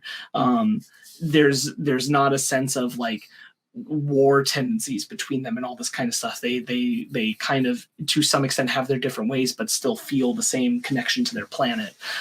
So the idea of this separation of like what happens to them doesn't affect me doesn't work. Yeah, and again, the whole movie just being about like, well, we got to get Jake again. It just feels just like it's just. Why does it have to be so simple? I don't know. Like I know. Like I get. James Cameron is a very like thematic, like blockbuster type filmmaker, but like maybe I'm just like, I was 17 when that first Avatar movie came out, and now like I'm a grown man, and I just like I need more than magical spectacle. I just need more, unfortunately. And there's not many filmmakers who can like get away with this type of thing. Where again, if somebody else directed this movie, we'd be shitting on it. I know people would be shitting on it, but it's not. It's like it's the god of Hollywood, so we have to give him leeway, which is fine. James Cameron can make it like a totally fine movie, and people will be like, James Cameron made something amazing. Again, the credit is there for like the technology, how good the movie looks. Like again, like it's like with a different filmmaker, like it might not look as good. But again, like I'm older now, and like I need to connect with your characters, and if I don't remember half their names, like that's a failure. Yeah, it's a mess. It's a mess up. Right. Mm-hmm. Yeah. Going back to like the casting representation, it's like that's a way to generate a lot of like positive, like you could even have this simplistic story and it'd be like, hey, at least it's getting indigenous actors on screen or people who represent these cultures who don't get featured on screen enough. Like we're not visibly seeing who they are, but we are seeing their performances. They are getting a lot of attention and money from being able to be appearing in these things, and that would connect to like a desire to have more diverse, accurate representation on screen. Very different franchise, but Fast and the Furious is a movie that I don't think their scripts are particularly good. They're both about family, but they're both about family. There's one of them is very diverse. They both move fast. They both move fast. Both have rocks in them. So like Way of Water is like, to its credit where it's due, it is diverse. It's just not necessarily always representationally diverse. Yeah. And there's still at least one more white person than there should be. I'm just saying, like, Kiri, she gets with Spider-Man, I swear to God. Oh my God, if that's the trajectory, I don't know if I could do it. But Kiri being like our now main protagonist, that's a white woman. Yeah. She's Kiri tries to get with Spider, but then Spider goes back to the humans. Then they have to fight each other. That one, I'm like, I'd be into that. Romeo and Juliet. But I'm into that, but I think that's too bold. Yeah. Or like something happens, and then by film 4 and 5, Kiri forgives Spider, and the Spider gets Avatar body. If that's the trajectory, I'm out. A great theory I saw was they said that they're cloning bodies, Na'vi bodies on Earth, right? I think we have the fun video message from Korch, like, I don't know what the hell's going on, but they got a clone body. If I die, it's coming back. So I got to give you the lowdown, me. I think that's great. What if Jake has a clone evil version of himself on Earth right now? See, that's not going to happen because that's too cool.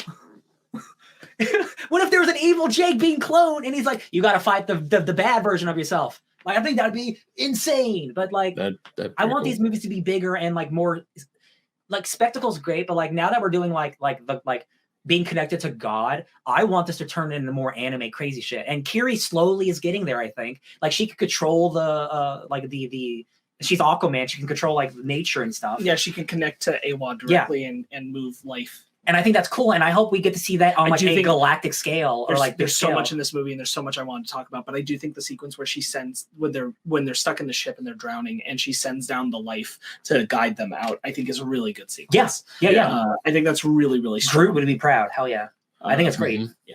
I hope there's more of that. I want more like weird, like I do agree with Brandon, like I want more weird, like mystic, like mumbo jumbo nonsense. Like I want lean harder into that. Like the more that Pandora becomes like technologically humanized and like taken over, the more weird mysticism and weird magic bullshit should be arising to fight it. Right. Like Final Fantasy. Yeah. It should be magic versus technology by the end of this franchise. And I'm just worried that that James is like, we can't go too big. We got to keep it focused on family and this stuff. And I'm like, I need you to go bigger, man. No, it's true. Like the more fascinating Pandora becomes is the strength of these films. It is how great is Pandora? How great is the use of these species and all of that? I agree. I think that's 100% a good point. We can't go too big, bro. You brought in freaking whales in the second movie. The Wait, largest. No, that's not the same, bro. We had a giant monster banshee in the first movie. Like that's big things aren't. Do you want to talk about the brief appearance of Jermaine Clemens? Why? Yeah, so Jermaine Clemens shows up in this movie having a weird accent. I'm not sure what accent. I think he's trying to do an American accent, but only has 4 lines, so I couldn't really tell. I can't tell if he died or not. So if he's in the next, if he's it does seem like I don't know how he would have survived, like in the sense of like it being abandoned at sea. Yeah. Like it does seem like he at least saw the line coming, so he ducked below it. I think the other dude survived and lost his arm, and he's going to come back with a bionic arm. Yeah. I'm going to be really sad if Jermaine Clemens got like stunt-casted for 4 minutes of this movie and he's not in the next movie, because like what's the point of that? And 2, that dude's definitely coming back with a robot arm, and I thought he's a fun silly villain. Like, is Jermaine Clemens the guy who's the marine biologist? Yeah, he's barely in the movie. Okay. He's got glasses. He seems like he doesn't like what's happening, but he also like is just letting it happen. Yeah, he's just standing there. He's there. Yeah, he's just like standing there teaching, like, oh yeah, they gotta go do this, and I'm trying to study them, and this is against everything, but I'm not gonna lift a finger to try and stop them. Boo. Yeah, pointless character in my opinion. Same with like Edie Falco showing up as our new like quote unquote bad guy, but not really. She's just like, I give orders, and then I'm gonna disappear. I'm like, okay, I'll see you in the next movie, I guess. Bye, Corge. Hope you find your Navi. I think it's really cool that like we have evil Navi verse. Like I think that's cool. I do hope we get more of that. I thought the idea of them when Korich was talking about we need to be like them, eat like them. I thought they were going to literally infiltrate the Navi.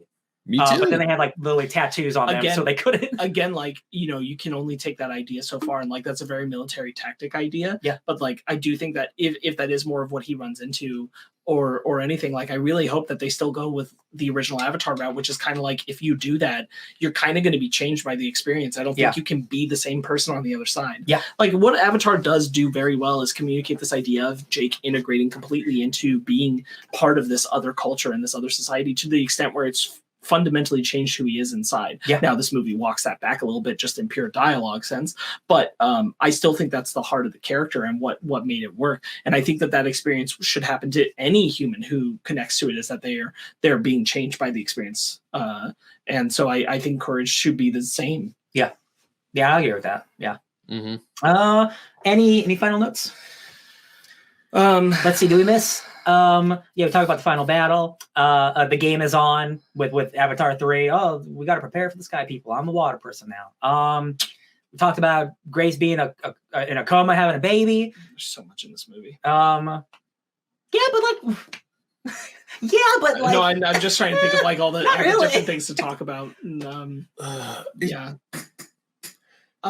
I still think like it opened strong with the destruction of the forests and stuff, and I'm like, oh man, they're starting like hot, like all these mechs, and like we don't see them again. One of my favorite lines, because I didn't think of Jake this way. I just don't. And I thought it was just like this is a cool way for people to talk about Jake in the Na'vi culture, is when Loak is talking to Pycon, and he's saying like, you like the stars?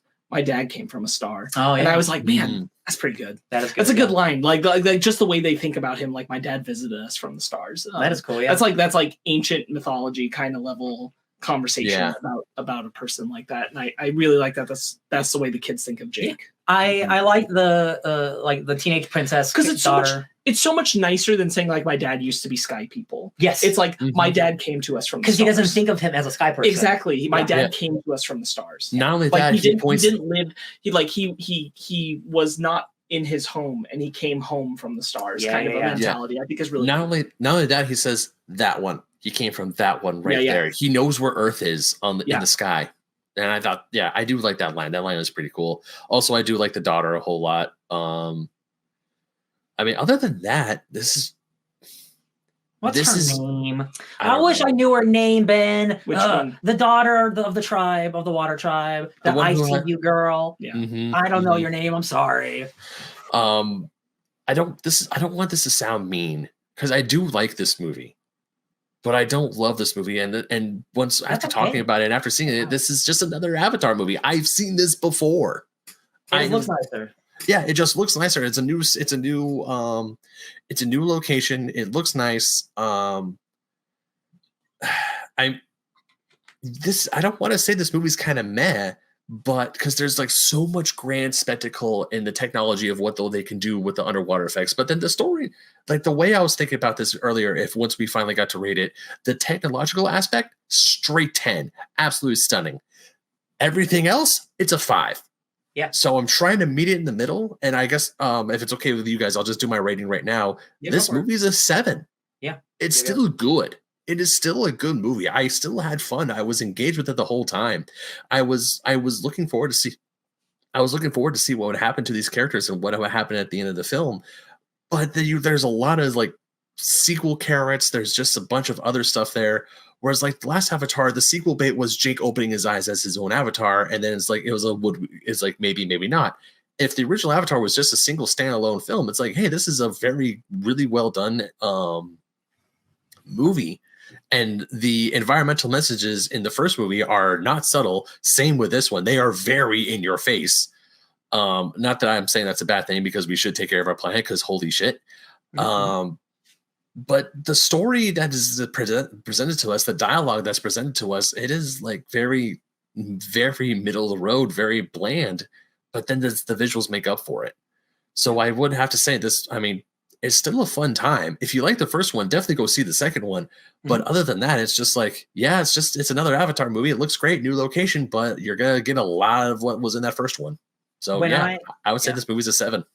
When like Martin Scorsese was talking about like the Marvel movies being like they're like roller coasters, this is what I think he's talking about. Mm-hmm. Very little substance, all thrill, like, you know, a lot of fun highs, but like there's not a lot below the surface. Like that's like, and I do think some Marvel movies are like that, but like at least a lot of them try to do more. Rhea is the name of the daughter, by the way. Rhea. You could have gave me a list of 5 names and I could not have. I know. Me neither. We were all hyped for this movie, and like, you know, like I don't feel bad. Like I never feel bad about like disliking something like that I wanted to like, because like it is what it is. And like I you know, 13 years later, I was hoping I would get something a little more substance. Yeah. And it's a real good looking movie. Like again, like that whale shit, I will probably never watch this movie, at least for the next couple of years, but I will rewatch some of the whale scenes on YouTube in 4K. Because hearing PyCon talk about his pain is real sad, and that whale is like the best looking visual effects maybe I've ever seen in my life. Yeah. Like I'll see Avatar 3. Like, you know, I love going to the movies. But like honestly, if 3 is like not an improvement, like a lot of movies come out that have great special effects. I honestly don't need to see like the greatest special effects movie with no substance every single year. You know what I mean? Like I see enough movies as it is. I waste enough time as it is. So yeah, I agree with a 7. I wish I can give it higher. Without these special effects, man, like this, like I just don't care. I don't know if I care, to be honest. I give it a solid 7. Yeah, I mean, I agree with all the points that, you know, we brought up here, and I think we've done a good job, especially between like my discussion with Brandon, which is very positive heavy, as you know, anyone would have seen. There are a lot of things to like and enjoy about this movie. There's a lot of movie here, and I think that it's got incredibly high highs, just like some of the highest highs I've experienced in a movie theater this year, and some low lows. And it just is that. For me, I give it a 9 out of 10, and nice. I give that 9. I'm telling you right now, a whole chunk of that is for the visual effects team. They busted their butts, and it looks incredible. And like, it is a treat. It is a treat to see in theaters. I encourage everybody to do it, because you don't get to enjoy the lavishness of what we're capable of in visual film like this often. Yes. And I do think that spectacle deserves its credit where it's due. I acknowledge, like, plot-wise, it's lower, but for what it's visually serving me, the experience I get to have cinematically in the theater, I give it a 9 out of 10. They worked really hard to create that. I love that. I'm real expecting. quick. I was gonna say, I'm expecting Way of Water to win all of the technical awards at the Oscars. And I mean, every single technical award that's there, they're gonna win it, and it's rightly deserved.